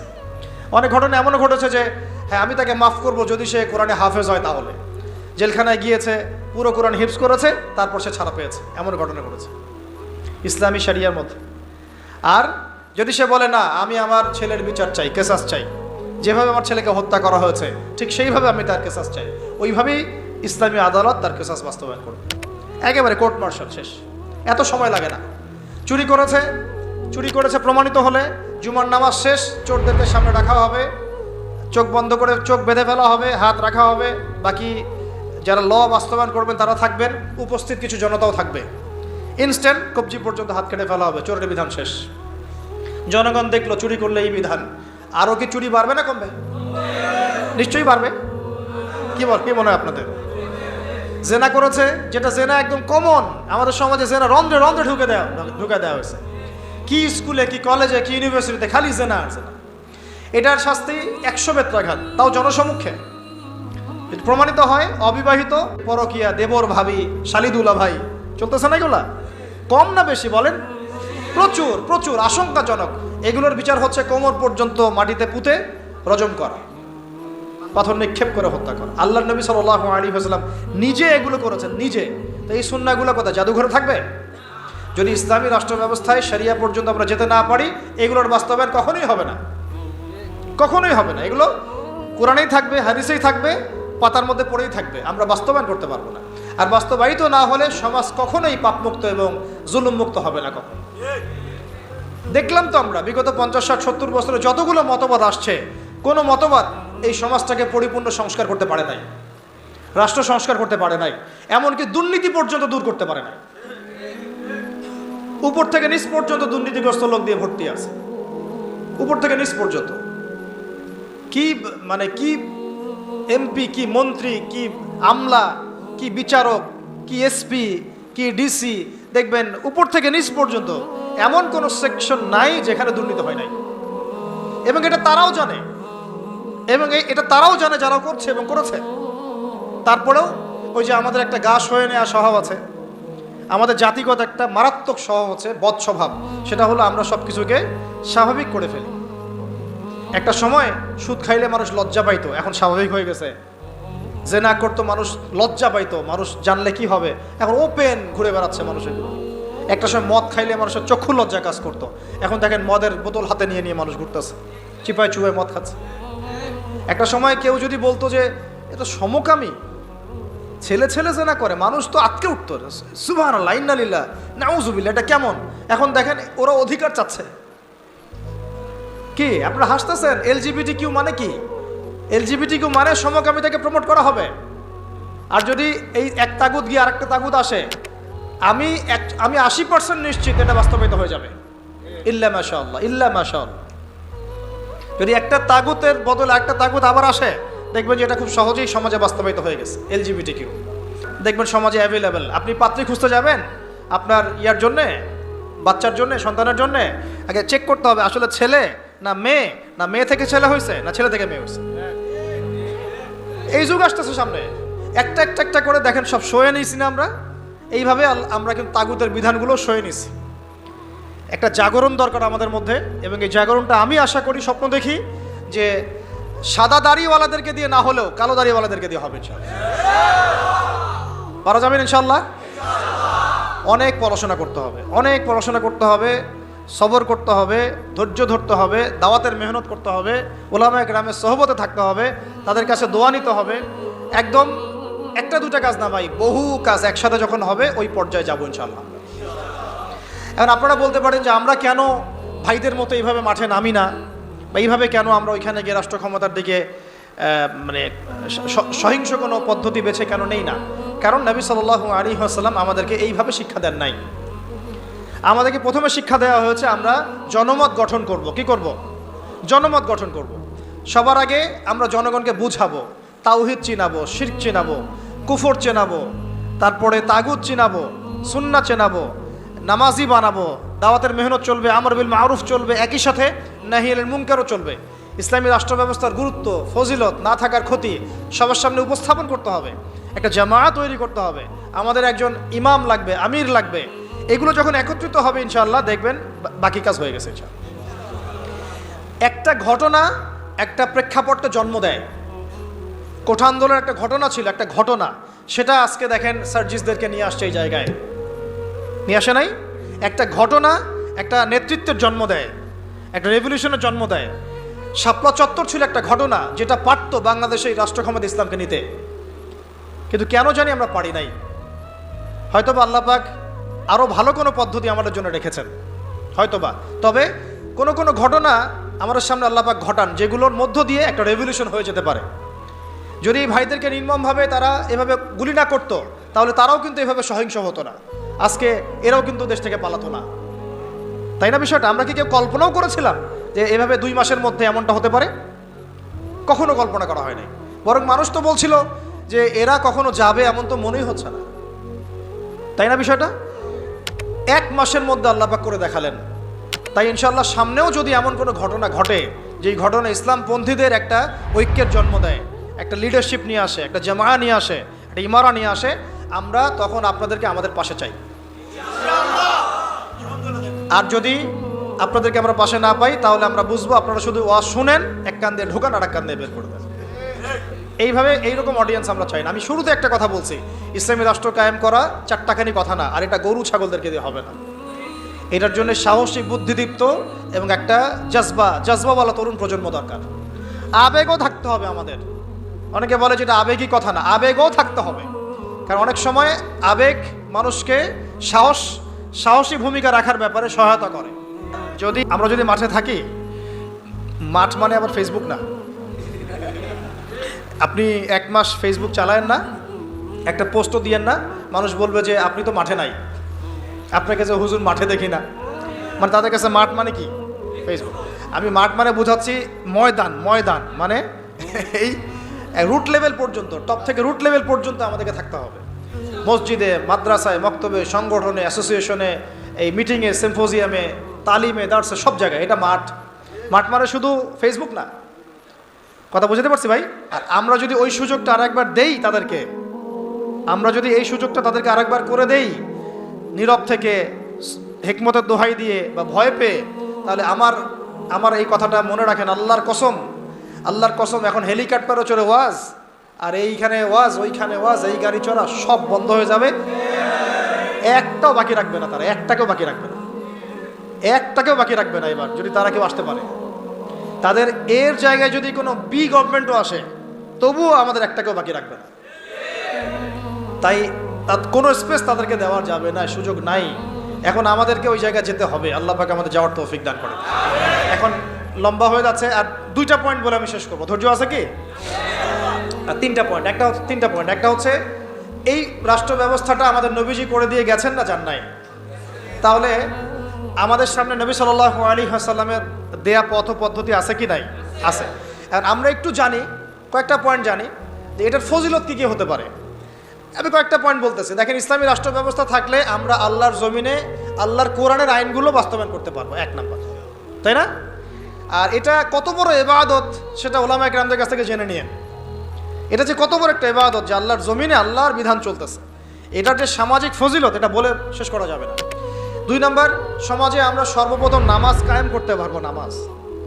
নামাজ কি কায়েম আছে? ঐচ্ছিক, পড়লে পড়েন, না পড়লে নাই, তাই না? কিন্তু মাস্ক আপনাকে পরা লাগবে করোনা হইলে, তাই না? বিষয়টা সরকার বলবে মাস্ক পড়তে হবে, না হলে তো জরিমানা। কিন্তু আপনি নামাজ বাধ্যতামূলক মুসলিমদের করা হচ্ছে না। কিন্তু ইসলামী শাসন ব্যবস্থা থাকলে নামাজ বাধ্যতামূলক, মুসলিমদের কথা বলছি, বালেক যারা নামাজের যোগ্য হয়েছেন। তারপরে পর্দার বিধানটাকে আমরা বাস্তবায়ন করতে পারবো। সমাজে ফিতনা কমে যাবে, জেনা কমে যাবে, ব্যভিচার কমে যাবে, যত রকম এই যে স্টার জলসা, জি বাংলা, পর্নোগ্রাফি, হাবিজাবি যা আছে এইগুলোকে আমরা বন্ধ করে ফেলতে পারবো কি না? তারপরে জাকাত ভিত্তিক অর্থ ব্যবস্থা আমরা চালু করতে পারবো। জাকাত বাধ্যতামূলক রাষ্ট্রের পক্ষ থেকে আদায় করা হবে, সমাজের দরিদ্র মানুষদের কোনো কষ্ট থাকবে না। তারপরে আমরা আরও অনেক কিছু, যেমন আমরা উলামায়ে কেরামদের একটা সিকিউরড লাইফ নিশ্চিত করতে পারবো। যেমন প্রত্যেকটা মসজিদ, প্রত্যেকটা মাদ্রাসা এগুলোকে রাষ্ট্রীয়করণ এবং এগুলোকে ভাতার ব্যবস্থা করা। তারা যদি পুলিশদেরকে দিতে পারে, র্যাবকে দিতে পারে, ডিজিএফআইকে দিতে পারে, আর্মিদেরকে দিতে পারে, উলামায়ে কেরাম বাদ যাবে কেন? উলামায়ে কেরামদের জন্য কেন কোয়ার্টার থাকবে না? কেন সরকারি গাড়ি থাকবে না? কেন বেতন ভাতা থাকবে না? কেন থাকবে না? থাকা উচিত ছিল কি না? বরং তারাই তো আমাদেরকে পথ দেখাচ্ছেন, আলোর পথ। তো এই যে বৈষম্য না, এগুলো বৈষম্য। তারপরে আরও দেখেন, প্রাইমারি স্কুলে আমি আমার বাচ্চাকে কোরআন শিক্ষা বাধ্যতামূলক করতে পারবো না? এখন কি বাধ্যতামূলক আছে? এটা নিয়ে তো আমার অনেক লেকচার শুনেছেন। অনার্স মাস্টার্স পাসও যদি আপনি কোনো স্টুডেন্টকে ধরেন, 100 জনের মধ্যে দেখা যায় 10 জনও ঠিকমতো কোরআন তেলাওয়াত করতে পারে না। আমরা বলছি এটা ইসলামিক রাষ্ট্র, আমার ইসলামিক রাষ্ট্রের মুসলিমরা কোরআন তেলাওয়াত করতে পারে না, এটা কেমন হলো? তাহলে কোরআনের শিক্ষাটা আমরা বাধ্যতামূলক করতে পারতাম। তারপর শুধু তাই না, হাই স্কুল লেভেলে আমরা আমাদের ভাইদেরকে আরবি ভাষা শেখাতে পারতাম, নাহু সরফ শেখাতে পারতাম, এবং তারাও কোরআনের তর্জমা করার যোগ্যতা অর্জন করত। অনার্স লেভেলে গিয়ে, মাস্টার্সে গিয়ে তারা এমন হতো হাদিসের এবারত পড়তে পারছে, এরাব দিতে পারছে, মাশাআল্লাহ। কেউ হয়তো ইফতা দিয়ে ফেলছে, কেউ হয়তো দাওরা হাদিস দিয়ে ফেলছে। এমনও করা সম্ভব ছিল, এখনও সম্ভব। এটা কি হয়েছে? অথচ আপনি দেখবেন সমাজের 75% মানুষ জেনারেল শিক্ষিত। এই বেশিরভাগ মানুষকে আমি ইসলাম শেখাতে পারছি না, শুধু ইসলামী শিক্ষা ব্যবস্থা না থাকার কারণে। যদি ইসলামী শিক্ষা ব্যবস্থা থাকতো তাহলে এই সমস্যাটা থাকতো না। ঘরে ঘরে তখন হাফেজ থাকতো, ঘরে ঘরে আলেম তৈরি করা যেত। অন্তত পক্ষে ফরজে আইন তো তারা জানতো, নিজের মানে ইমামতি করার যোগ্যতা তো সে অর্জন করতো, নিজের বাবার জানাজা তো পড়তে পারতো। এখন কি সেটা হয়? অথচ তারা কিন্তু মুসলিম, কালিমা পড়া। ইসলামী রাষ্ট্র ব্যবস্থা থাকলে আমরা এই যে সুদ খাচ্ছি, নাউজুবিল্লাহ, মায়ের সাথে যে জেনা করা হচ্ছে, তাই না? এটা তো নতুন হাদিস না, আপনারা তো জানেনই। সুদের সবচেয়ে নিচের শাখাটাই তো হচ্ছে মায়ের সাথে কি করা? জেনা করা। সবচেয়ে উঁচু শাখা কি? আল্লাহ এবং তার রাসূলের সাথে যুদ্ধ করা। তো এখন আমরা তো সবাই তাই করতেছে। যেহেতু ইসলামী রাষ্ট্র ব্যবস্থা নাই, তাই এখানে সুদভিত্তিক ব্যাংকিং সিস্টেম চলছে। ইসলামী রাষ্ট্র ব্যবস্থা থাকলে আমরা এটাকে কমিয়ে ফেলতে পারতাম। আমরা কৃষিভিত্তিক অর্থনীতি, দুর্নীতিকে কমাতে পারতাম, আমরা জাকাত আদায় করতে পারতাম, আমরা সাদাকা ভিত্তিক অর্থনীতি নিতে পারতাম, ডুয়েল কারেন্সি আনতে পারতাম, আরও অনেক কিছু করতে পারতাম। এটা নিয়ে আলাদা আলোচনা, ইকোনমির আলোচনা অনেক গভীর। এটা আপনি এখন করতে পারবেন না। বরং এই জায়গাগুলোতে যত রকম দুর্নীতি, ঘুষ, সুদ সব ভর্তি হয়ে যাবে। ভালো মানুষ সে যে লাভ হচ্ছে না তো, কারণ আমি এখানে নামাজ পড়ছি, এখান থেকে বের হয়ে গিয়েই সুদ খাচ্ছি। এই জন্যই তো দোয়া কবুল হচ্ছে না, ইবাদতে স্বাদ পাচ্ছি না। আল্লাহ পাক আমাদেরকে সুদমুক্ত জীবনযাপন করার তৌফিক দান করুন। ইসলামী রাষ্ট্র ব্যবস্থা থাকলে পরে এই যে কাদিয়ানিরা আবারও খতমে নবুয়তকে চ্যালেঞ্জ করতে পারতো না, তাই না? আপনারা তো জানেন, কেউ যদি নবী সাল্লাল্লাহু আলাইহি ওয়াসাল্লামকে গালি দেয়, তার স্ত্রীর চরিত্র নিয়ে কথা বলে, আছে না এমন কিছু? তার শাস্তি কি? আলেমদের কাছ থেকে জেনে নিয়েন। একদম একদম কতল। ও যদি তওবাও করে তবুও কতল।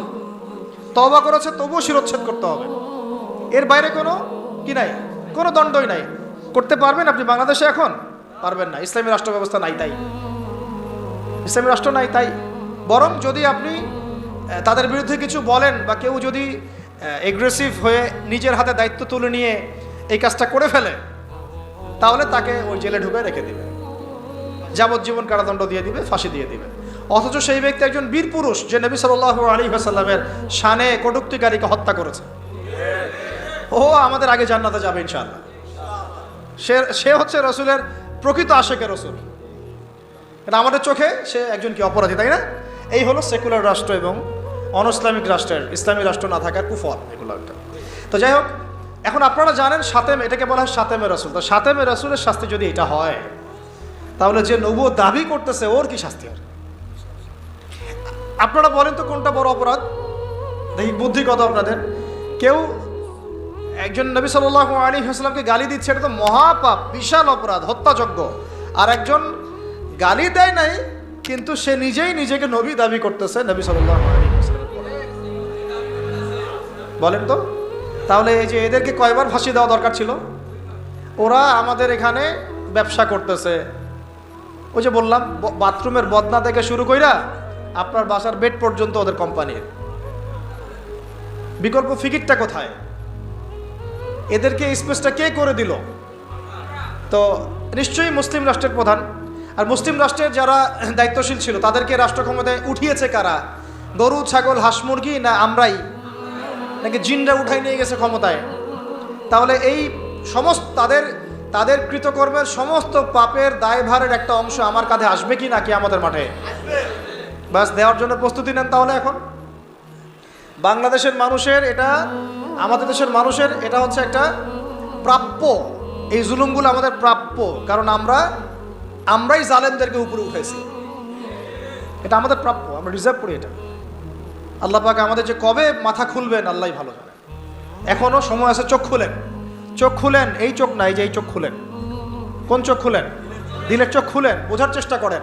আপনি যদি একজনকে উঠাই দেন উপরে, যে ওখানে গিয়ে দুর্নীতি করছে, করাপশন করছে, সমকামিতা চালু করছে, সুদ চালু করতেছে, এই নাস্তিকদেরকে স্পেস দিচ্ছে, হ্যাঁ, কাফেরদের দালালি করতেছে, ওর সমস্ত গুণার একটা দায়ভার আমার কাঁধে আসবে।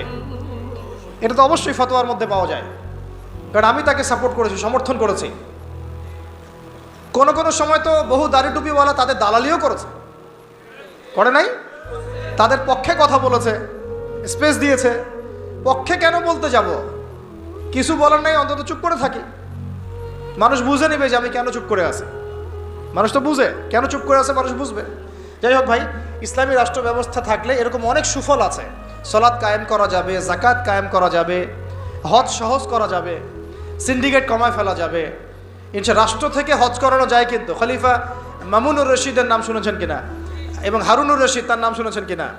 এরকম অনেক আব্বাসীয় খলিফা ছিলেন যারা প্রতি বছর রাষ্ট্র ব্যবস্থার মধ্য দিয়ে এরকম হাজার হাজার মানুষের ফ্রিতে হজ করাতেন,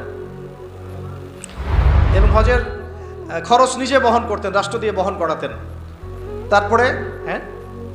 তারপরে এই যে বললাম, মসজিদ মাদ্রাসাগুলো উন্নয়ন করা সম্ভব, শিক্ষাক্ষেত্রে ইসলাম নিয়ে আসা সম্ভব, ব্যাংকিং সেক্টরে ইসলাম নিয়ে আসা সম্ভব, সমাজ ব্যবস্থায় ইসলাম বিরোধী সমস্ত মতবাদকে সরিয়ে ফেলা সম্ভব, ইসলাম বিদ্বেষী অপতৎপরতাগুলোকে কমিয়ে ফেলা সম্ভব, এবং সবচেয়ে বড় কথা, রাজনৈতিক অঙ্গনে গিয়ে আল্লাহ পাকের জমিনে আল্লাহর সংবিধান বাস্তবায়ন করা সম্ভব।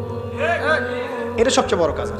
শুধু তাই নয়, যদি এরকম ইসলামী রাষ্ট্র কায়েম হয়, তখন ওই রাষ্ট্রের দিকে যদি কেউ চোখ দেয়, তখন ওই চোখ উপড়ে ফেলার জন্য জিহাদও করার সুযোগ থাকে। কারণ জিহাদ তো করেছেন নবী সাল্লাল্লাহু আলাইহি ওয়াসাল্লাম মদিনা রাষ্ট্র কায়েম করার পরে, তাই না? মদিনা রাষ্ট্র কায়েম করার পরে কিন্তু সশস্ত্র যুদ্ধ হয়েছে, এটা মনে রাখবেন। মদিনা রাষ্ট্রটা কায়েম হয়ে যাওয়ার পরে কিন্তু একটা সশস্ত্র যুদ্ধ হয়েছে, গাজওয়া হয়েছে, সারিয়া হয়েছে, বদর, উহুদ, খন্দক এগুলো হয়েছে। মক্কাতে কিন্তু এই যুদ্ধটা হয় নাই। মক্কায় হয়েছিল? মক্কায় কিন্তু যুদ্ধটা হয় নাই। মদিনায় হিজরত করে যাওয়ার পরে সেখানে তিনি রাষ্ট্র গঠন করেছেন, সামরিক বাহিনী শক্তিশালী করেছেন, অস্ত্রশস্ত্র নির্মাণ করেছেন, রাষ্ট্রের নিরাপত্তার স্বার্থে সারিয়া অভিযান হয়েছে। এরপরে কাফেরদের উপর আক্রমণগুলো হয়েছে। আর যদি কোনো কাফের আক্রমণ করতে আসতো, আমরা একদম উচিত শিক্ষা দিয়ে পাঠাইতাম ওদেরকে। এমন হতো না যে বর্ডারে একজন মানুষকে গুলি করে মারলো আর আমরা লাশ নিয়ে ভদ্রভাবে চলে আসলাম। এমন কাপুরুষ কখনো ইসলামিক রাষ্ট্র ছিল না। বরং একটা লাশ ফেললে আমরা 10টা ফেলে দিতাম, এরকম ছিল আমাদের জজবা, আমাদের অবস্থা। আল্লাহ পাক আমাদেরকে বোঝার তৌফিক দান করে নেন। তো ইসলামী রাষ্ট্র ব্যবস্থা থাকলে তখন রাষ্ট্রীয় আমির রাষ্ট্রীয় সেনাবাহিনী দিয়ে আওয়ামদেরকে দিয়ে প্রয়োজনে সশস্ত্র যুদ্ধের অবস্থায়ও ভূমিকা রাখতে পারবে ইনশাআল্লাহ। তো এগুলা ইসলামী রাষ্ট্রের বহু ফজিলত, যেটা এক বৈঠকে আলোচনা করে শেষ করা যায় না। ইনশাআল্লাহ আরেক সামনের মাসে যদি আসি আবার কথা হবে ইনশাআল্লাহ। একদিন 2 দিন আলোচনা করে এগুলো বোঝানো যায় না। মাসিকভাবে চালু রাখতে হবে, মসজিদ ভিত্তিক এবং পরিবেশ বজায় রাখতে হবে। এই যে এখন সুন্দর মতো বসে আছেন, কত সুন্দর মতো আলোচনাটা করা গেল। এই আলোচনাটা আমি কোনো মাহফিলে করতে পারতাম না। এই আলোচনাটা আমি কোনো মাহফিলে এখন পর্যন্ত এইভাবে করতে পারিও নাই, এই এখন যেটা পারলাম। এই জন্য বলি মসজিদ ভিত্তিক এইরকম তালিমি বৈঠকগুলো, হালাকাগুলো বাড়ান ইনশাআল্লাহ, দিন কায়েম হয়ে যাবে ইনশাআল্লাহ। আর এখন একটা পয়েন্ট হচ্ছে, যদি না থাকে ইসলামী রাষ্ট্র তাহলে ক্ষতিগুলো কি হবে? প্রথম ক্ষতি হচ্ছে নামাজ কায়েম হবে না, ব্যক্তি জীবনে কায়েম হতে পারে, রাষ্ট্রীয়ভাবে কায়েম হবে না। যাকাত বাধ্যতামূলক তোলার কোনো সুযোগই নেই, বরং যাকাতের কথা বাধ্যতামূলক বললেও আপনাকে ধরে নিয়ে যাচ্ছে অনেক সময়, তাই না? যাকাত বাধ্যতামূলক এটা জানে কয়জন? অনেকেই জানে না। অনেকে মনে করে যাকাত না দিলেও মনে হয় আমি মুসলিম আছি। মান ফাররাকা বাইনা সলাতি ওয়া যাকাত ফাকাদ কাফারা, যে একটা স্পষ্ট উক্তি আছে, হাদিস থেকে পাওয়া যায়, উসুল থেকে পাওয়া যায়। কেউ যদি সলাত এবং যাকাতের মাঝে পার্থক্য করে, এটা যে কুফরি, এটা কি কুফরি। তো যাকাত দিচ্ছে না, দীর্ঘদিন বছরের পর বছর যাকাত দিচ্ছে না, কোনো ফিকিরই নাই। তো ইসলামী রাষ্ট্র নাই, তাই এটা আদায় করা যাচ্ছে না। কিন্তু ওমর রাদিয়াল্লাহু আনহুর সময় যাকাত কালেকশন করার জন্য আলাদা একটা ইউনিট থাকতো, স্বতন্ত্র একটা ইউনিট থাকতো না, ডিপার্টমেন্ট থাকতো। তারা যাকাত কালেকশন করে নিয়ে আসতেন এবং রাষ্ট্রীয় কোষাগারে জমা দিতেন। রাষ্ট্রীয় কোষাগার সমৃদ্ধ হতো, এখান থেকে যাকাতের 8টা খাতে বন্টন করা হতো, ডিস্ট্রিবিউট করা হতো। একটা গরিব মানুষ খুঁজে পাওয়া যেত না।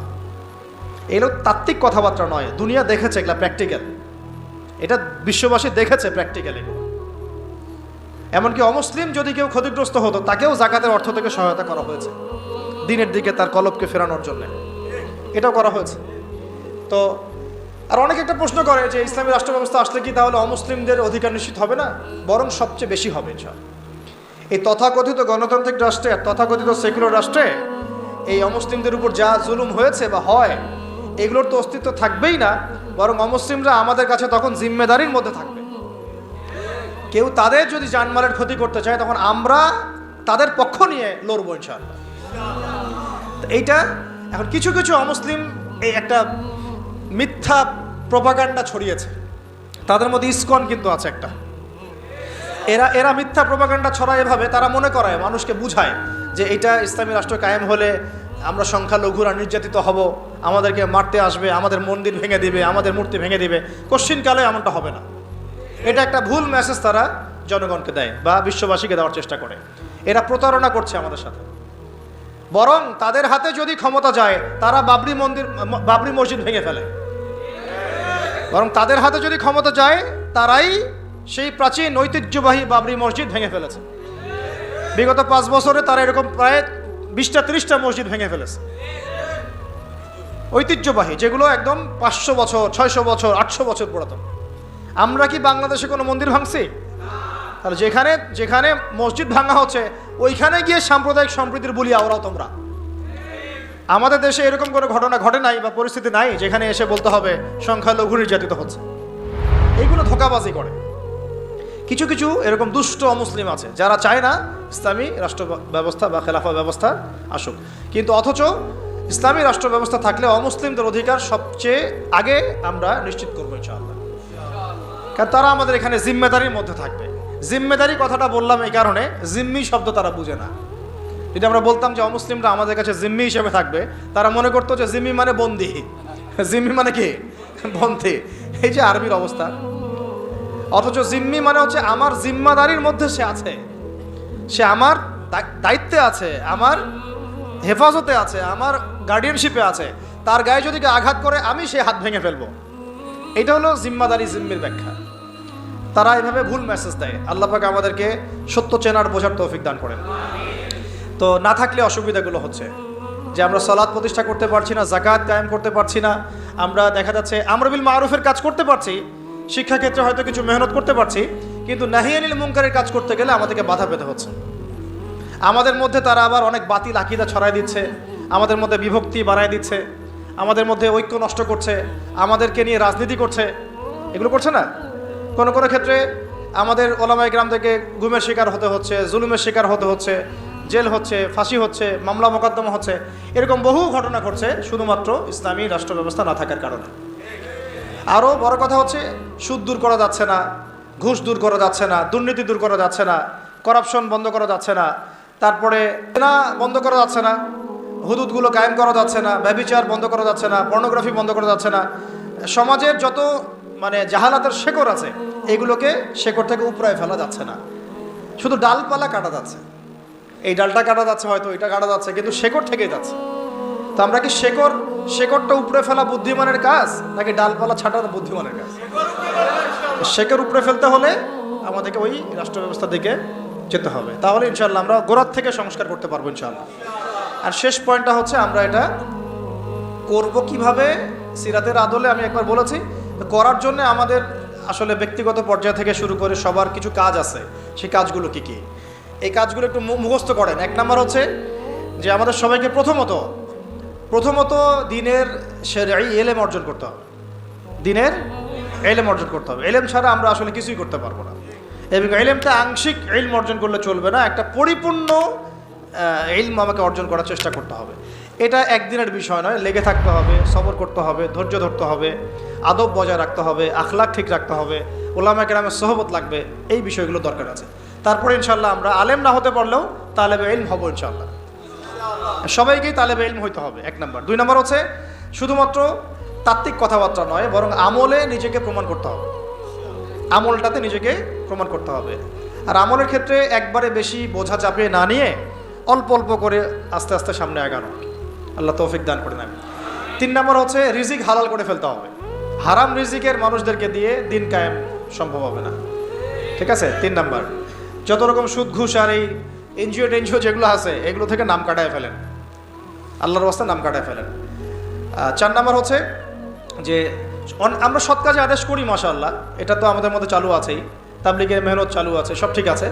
অন্যায় কাজে নিষেধটাকে বাড়াতে হবে, অন্যায় নিষেধটাকে বাড়াতে হবে। সৎ কাজে আদেশের সাথে সাথে অন্যায়ের নিষেধটা বাড়াতে হবে, বরং এটা বেশি জরুরত হয়ে গেছে এখন। অন্যায় প্রতিবাদ না করলে, বাধা না দিলে এরা লায়ে পেয়ে যাবে। পাশে কনসার্ট হচ্ছে, আমরা যদি এখানে বয়ান করতে থাকি ফায়দা নাই। যদি আপনারা এখান থেকে 10 জন 50 জন গিয়ে ওকে বন্ধ করেন তখন ফয়দা আছে। আর ওই ফয়দাটা কিন্তু এককেন্দ্রিক ফয়দা না, আপনার ফয়দা ভোগ করছে পুরো এলাকার মানুষ। ওই ধুমধারাক্কা গান বাজাতো পুরো এলাকা কলুষিত হচ্ছে, পুরো এলাকার মানুষকে পাপ করতে হচ্ছে, পুরো এলাকার মানুষের ঘুম নষ্ট হচ্ছে। আর আমি যদি ওদেরকে গিয়ে খালি মিষ্টি মিষ্টি দাওয়াত দেই, দেখা যাবে সে ওটাকে গায়ে লাগাবে না। যদি আমরা ঐক্যবদ্ধভাবে প্রতিবাদ করি বন্ধ হয়ে যাবে। তাই আমর বিল মারুফের সাথে নাহি আনিল মুনকার থাকতে হবে, প্রত্যেকটা মসজিদ ভিত্তিক, এলাকা ভিত্তিক, এবং ওলামায়ে কেরাম তার নেতৃত্ব দিবেন ইনশাল্লাহ। মাশওয়ারা করে আগানো, মাশওয়ারা ছাড়া আবার না যাওয়া। তবে এখানে সাহসিকতার পরিচয় দিতে হবে, কারণ যারা পাপ করে, জুলুম করে, ওদের মন এমনি দুর্বল থাকে, একটু ধাক্কা দিলে দেখবেন কাঁপাকাঁপি শুরু করছে, এরকম হয়। আল্লাহ পাক আমাদের বোঝার তৌফিক দান করেন। আরেকটা বিষয় বলতে চাই যে পারিবারিক মূল্যবোধগুলোকে ঠিক করে ফেলা এবং সন্তান সন্ততিদেরকে মুজাহিদ হিসেবে মানুষ করতে শুরু করা। যদি পরিবার দেখা যায় যে অনেক বোঝানোর পরেও বা অনেক চেষ্টা করার পরেও আপনার আইডিওলজির সাথে ম্যাচ করছে না বা কোনোভাবেই পেরে ওঠা যাচ্ছে না, সেক্ষেত্রে আমি বলি প্রয়োজনে আসহাবুল কাহাফ হয়ে যান। প্রয়োজনে আসহাবুল কাহাফ হয়ে যান, তারপরেও নিজের লক্ষ্য থেকে বিচ্যুত হবেন না। আর বাচ্চাদেরকে একদম ডিনামাইট করে আগামী দিনের ওমর, হামজা, খালিদের মতো মানুষ করতে হবে, ঠিক আছে? একদম তাদেরকে নিয়ে কোনো ছাড় দেওয়ার কোনো সুযোগ নাই। নিজের ঘরটা হবে একটা ইসলামী রাষ্ট্র, মানে আপনার ঘরই একটা রাষ্ট্র, ওইখানে আপনার হুকুম চলে। কার হুকুম চলে? আল্লাহর হুকুম চলে, রাসূলের হুকুম চলে, এবং আপনি তার প্রতিনিধি। আপনি হচ্ছেন আপনার ঘরে আল্লাহর খলিফা, ঠিক আছে কথা? এরপরে প্রয়োজন হচ্ছে ওলামায়ে কেরামদের ঐক্য, যেটা নিয়ে আমরা বারবার কথা বলছি। ইনশাল্লাহ এই ঐক্য হয়ে যাবে ইনশাল্লাহ। কারণ ওলামায়ে কেরাম তো সব বুঝেনি, মাশাআল্লাহ। কিছু বিষয় থাকে, এটা হয়তো মনস্তাত্ত্বিক কিছু বিষয় থাকতে পারে, আবার কখনো কখনো ভুল বোঝাবুঝি হয়, কখনো কখনো হতে পারে যে অনলাইনের কারণে একটা ফিতনা ক্রিয়েট হয়। হয়তো দুজনের সাথে কোনো খারাপ সম্পর্ক নাই, কিন্তু অনলাইনের কারণে, ইউটিউবিং, ফেসবুকিংয়ের কারণে দূরত্ব সৃষ্টি হয়ে গেছে। এমন হয় না? এই জন্য এদেরকে নিয়ন্ত্রণ করতে হবে। এটা বলতে ভুলে গেছিলাম, মিডিয়া নিয়ন্ত্রণ করতে হবে। মিডিয়া নিয়ন্ত্রণ না করলে আপনি দিন কায়েম করতে পারবেন না। মিডিয়াগুলোকে কন্ট্রোল করতে হবে এবং আমাদের স্বতন্ত্র মিডিয়া তৈরি করতে হবে। আমাদের স্বতন্ত্র মিডিয়া তৈরি করতে হবে। আর এই পশ্চিমা মিডিয়া, সেকুলার মিডিয়াগুলোর এই দিক থেকে চোখ ফিরিয়ে নিতে হবে। এদের কথা শোনা যাবে না, এদের কথা শোনাও যাবে না, এদের পত্রিকা পড়াও যাবে না। ও কি লেখে লিখুন, বরং ওটাকে কিভাবে ব্যান করা লাগে, বয়কট করা লাগে, আর এর বিকল্প কিভাবে পত্রিকা তৈরি করতে হয়, মিডিয়া তৈরি করতে হয়, এই ফিকির আমাদেরকে করতে হবে। মিডিয়া একটা যুদ্ধ, এখন মিডিয়া কি একটা যুদ্ধ। এই বাংলাদেশে এই হাজার হাজার ওলামায়ে কেরামের এই মাজলুমিয়াতের পিছনে দায়ী হচ্ছে প্রথম আলো, ডেইলি স্টার। কিন্তু আমরা ওদেরকে বন্ধ করতে পারলাম না। এই যে বললাম যে ওই পর্যায় পর্যন্ত না গেলে আপনি এটা করতেও পারবেন না। পারবেন একা একা যদি আমি ওখানে গিয়ে মিছিল করি, ওকে বন্ধ হবে? ভাঙচুর করলে দেখবেন ওর প্রতি আবার সিম্পেথি তৈরি হবে। আহারে বেচারাকে এইভাবে মাইট দিল, ওর অধিকার নিশ্চিত করার জন্য দেখা যাবে 10 প্লাটুন বিজিবি মোতায়েন করে দিচ্ছে আর কি। তখন আপনি কি করবেন? তো এটা আমাদেরকে ওই পর্যায়ে গিয়ে করতে হবে। আল্লাহ পাক আমাদেরকে করার তৌফিক দান করেন। আর আপাতত আমাদেরকে বিকল্প মিডিয়া তৈরি করতে হবে এবং ওদের এইসব প্রোপাগান্ডায় কোনোভাবেই কান দেওয়া যাবে না। এইসব সেকুলার মিডিয়াগুলোর প্রোপাগান্ডায় কোনোভাবেই কান দেওয়া যাবে না। ওয়াল্লাহি এরা মিথ্যা কথা বলে, ওয়াল্লাহি এরা মিথ্যা কথা বলে, ওয়াল্লাহি এরা মিথ্যা কথা বলে। এরা মিথ্যাচার করে, ওলামায়ে কেরামের চরিত্র হনন করে। এরা ইসলামকে জঙ্গিবাদের ধর্ম বানাইছে, নাউজুবিল্লাহ। এরা ইসলামকে সন্ত্রাসী হিসেবে উপস্থাপন করছে। এরা বহু মাজলুমের গুমের কারণ, জেলে যাওয়ার কারণ, কেস লড়ার কারণ এই মিডিয়াগুলাই। অতএব এদের থেকে আপনাদেরকে মুখকে ফিরিয়ে নিতে হবে। এটা ইমানের দাবি আমাদের। ঠিক যেমন বললাম যে কাদিয়ানি পণ্য আপনি ব্যবহার করবেন না, কেন করবেন না? এটা আপনার ইমানের দাবি। সে আল্লাহর নবীর পরে নবুয়ত দাবি করেছে, আমি তার উম্মত, আমি তার পণ্য ব্যবহার করতে পারি না। ঠিক একইভাবে এরা ইসলামের বিরুদ্ধাচরণ করছে, ইসলামকে গালি দিচ্ছে, ওলামায়ে কেরামের চরিত্র হনন করছে, আমার দিনকে কটূক্তি করছে। আমি এসব পত্রিকার ধার কাছেও যাব না, প্রয়োজনে ওখানে চাকরিও করব না, ওটা বিক্রিও করব না, ওটা দোকানে রাখবও না। এরকম নিয়ত থাকতে হবে কঠোর। দেখবেন আস্তে আস্তে যখন এগুলা ব্যবসা বন্ধ হয়ে যাবে না, লেজ গুড়ায় পালা যাবে। এগুলো ব্যবসা যদি বন্ধ হয়ে যায় না, লেজ গুড়ায় ঠিকই পালা যাবে। ব্যবসা করতে পারে বলেই তো আমরা দেখতেছি ওরা আমাদের সমাজের মধ্যে এরকম লাভঝাপ করতেছে। টাকা না থাকলে কিছুই করতে পারতো না। আল্লাহ পাক আমাদের বোঝার তৌফিক দান করে। কোথায় ছিলাম জানি? আমাদের বাচ্চাদেরকে মানুষ করবেন, ঠিক আছে। আর ওলামায়ে কেরামদের মধ্যে ঐক্য বজায় রাখাটা খুব জরুরি। আপনারা ওলামায়ে কেরামদের অভ্যন্তরীণ বিষয়গুলোকে তাদের মধ্যে ছেড়ে দিবেন। নিজেরা এগুলো নিয়ে কোনো লেখালেখি করবেন না, কোনো রকমের লাইভ ভিডিও এগুলো করতে যাবেন না। ওলামায়ে কেরাম জানেন কিভাবে কাজ করতে হয়, ঠিক আছে, এবং কিভাবে সামনে আগামীর বাংলাদেশকে নেতৃত্ব দেওয়া লাগবে তার রূপরেখা তারা অলরেডি রেডি করেছেন, আলহামদুলিল্লাহ। এবং তাদের মধ্যে ইউনিটি এটা চলে আসা, আমি বললাম সময়ের ব্যাপার, একটা ঘটনার ব্যাপার। ইনশাল্লাহ কোনো একটা ঘটনাকে কেন্দ্র করেই দেখবেন যে হয়ে গেছে ইনশাল্লাহ। আর আরেকটা বিষয় বলি, ঐক্য বলতে আমরা অনেকে বুঝি কি যে একেবারে মনে হয় 10 কোটিকে এক জায়গায় আসতে হবে। ঐক্য কিন্তু এটার নামও নয়। সবার সাথে কিন্তু ঐক্য হবে না। আমাদের ঐক্য দরকার তাওহীদ পন্থীদের, আহলে সুন্নাহ ওয়াল জামাআর আকীদাভুক্ত যারা, তাদের মধ্যে ঐক্য দরকার। বাতিল আকীদার সাথে ঐক্য হবে না কখনো। বাতিল আকীদার সাথে আমরা তো মসজিদেই এক হতে পারি নাই, রাষ্ট্র ব্যবস্থায় এক হবো কিভাবে? বুঝতে পারছেন না কথা? আমরা আহলে সুন্নাহ ওয়াল জামাআর মধ্যে যারা আছি, এই ওলামায়ে মুহাক্কিক ওলামায়ে কেরাম এবং তাদের যে সংগঠন, তাদের যে অ্যাসোসিয়েশনগুলো আছে, এগুলোর মধ্যে ঐক্য হয়ে যাবে ইনশাআল্লাহ। এবং এই ঐক্য যথেষ্ট বাংলাদেশকে শাসন করার জন্য। বাকিদের আমাদের প্রয়োজনও নাই। তারা যদি ভালো ভালো আমাদের সাথে আহলে সুন্নাহ ওয়াল জামাআর আকীদায় আসে এবং আমাদের সাথে কাঁধে কাঁধ মিলিয়ে এই লড়াইয়ে শরিক হয়, তাহলে আলহামদুলিল্লাহ ভালো। যদি তারা নাও আসে, তুচ্ছ তাচ্ছিল্য করে, আমাদেরকে অবজ্ঞাও করে, তবুও কিছু যায় আসবে না ইনশাআল্লাহ। তাই সবাইকে নিয়ে সব কাজ হয় না, আল্লাহ সবাইকে কবুল করেন না।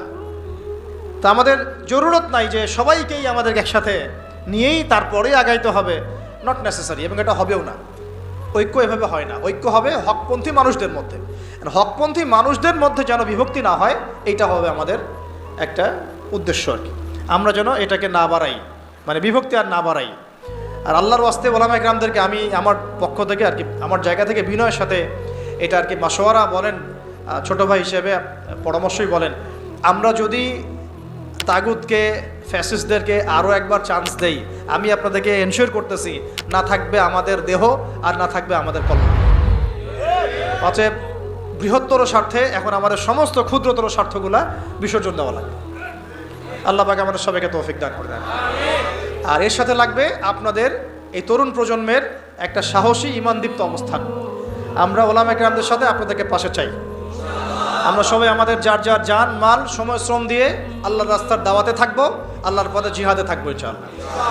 যতদিন পর্যন্ত বাংলাদেশে ইসলামী খেলাফা কায়েম হয় নাই, শরিয়া কায়েম হয় নাই, আমরা ততদিন পর্যন্ত হাল ছাড়বো না ইনশাআল্লাহ। ততদিন পর্যন্ত আমরা কোনো অবস্থাতেই ক্ষান্ত হব না ইনশাআল্লাহ।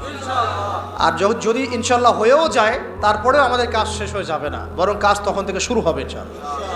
আল্লাহ পাক আমাদের সবাইকে ওই কাফেলায় শরীক হওয়ার তৌফিক দান করেন এবং এই মোবারক কাফেলায় আমাকে, আপনাকে, আমার সন্তানকে, আপনার সন্তানকে, আমাদের উলামা ইকরামদেরকে আল্লাহ পাক সুস্থতার সাথে, আফিয়াতের সাথে, নিরাপত্তার সাথে অংশগ্রহণ করার, জুড়ে থাকার, লেগে থাকার তৌফিক দান করে দেন। আজকের মতো এখানে শেষ করছি ইনশাআল্লাহ। আগামী মাসে বা আগামী কোনো দার্সে আরও বিস্তারিত কথা হবে ইনশাআল্লাহ। আল্লাহ পাক আমাদের সবাইকে আল্লাহর জমিন, আল্লাহর দিন কায়েমের তৌফিক দান করেন। আমিন।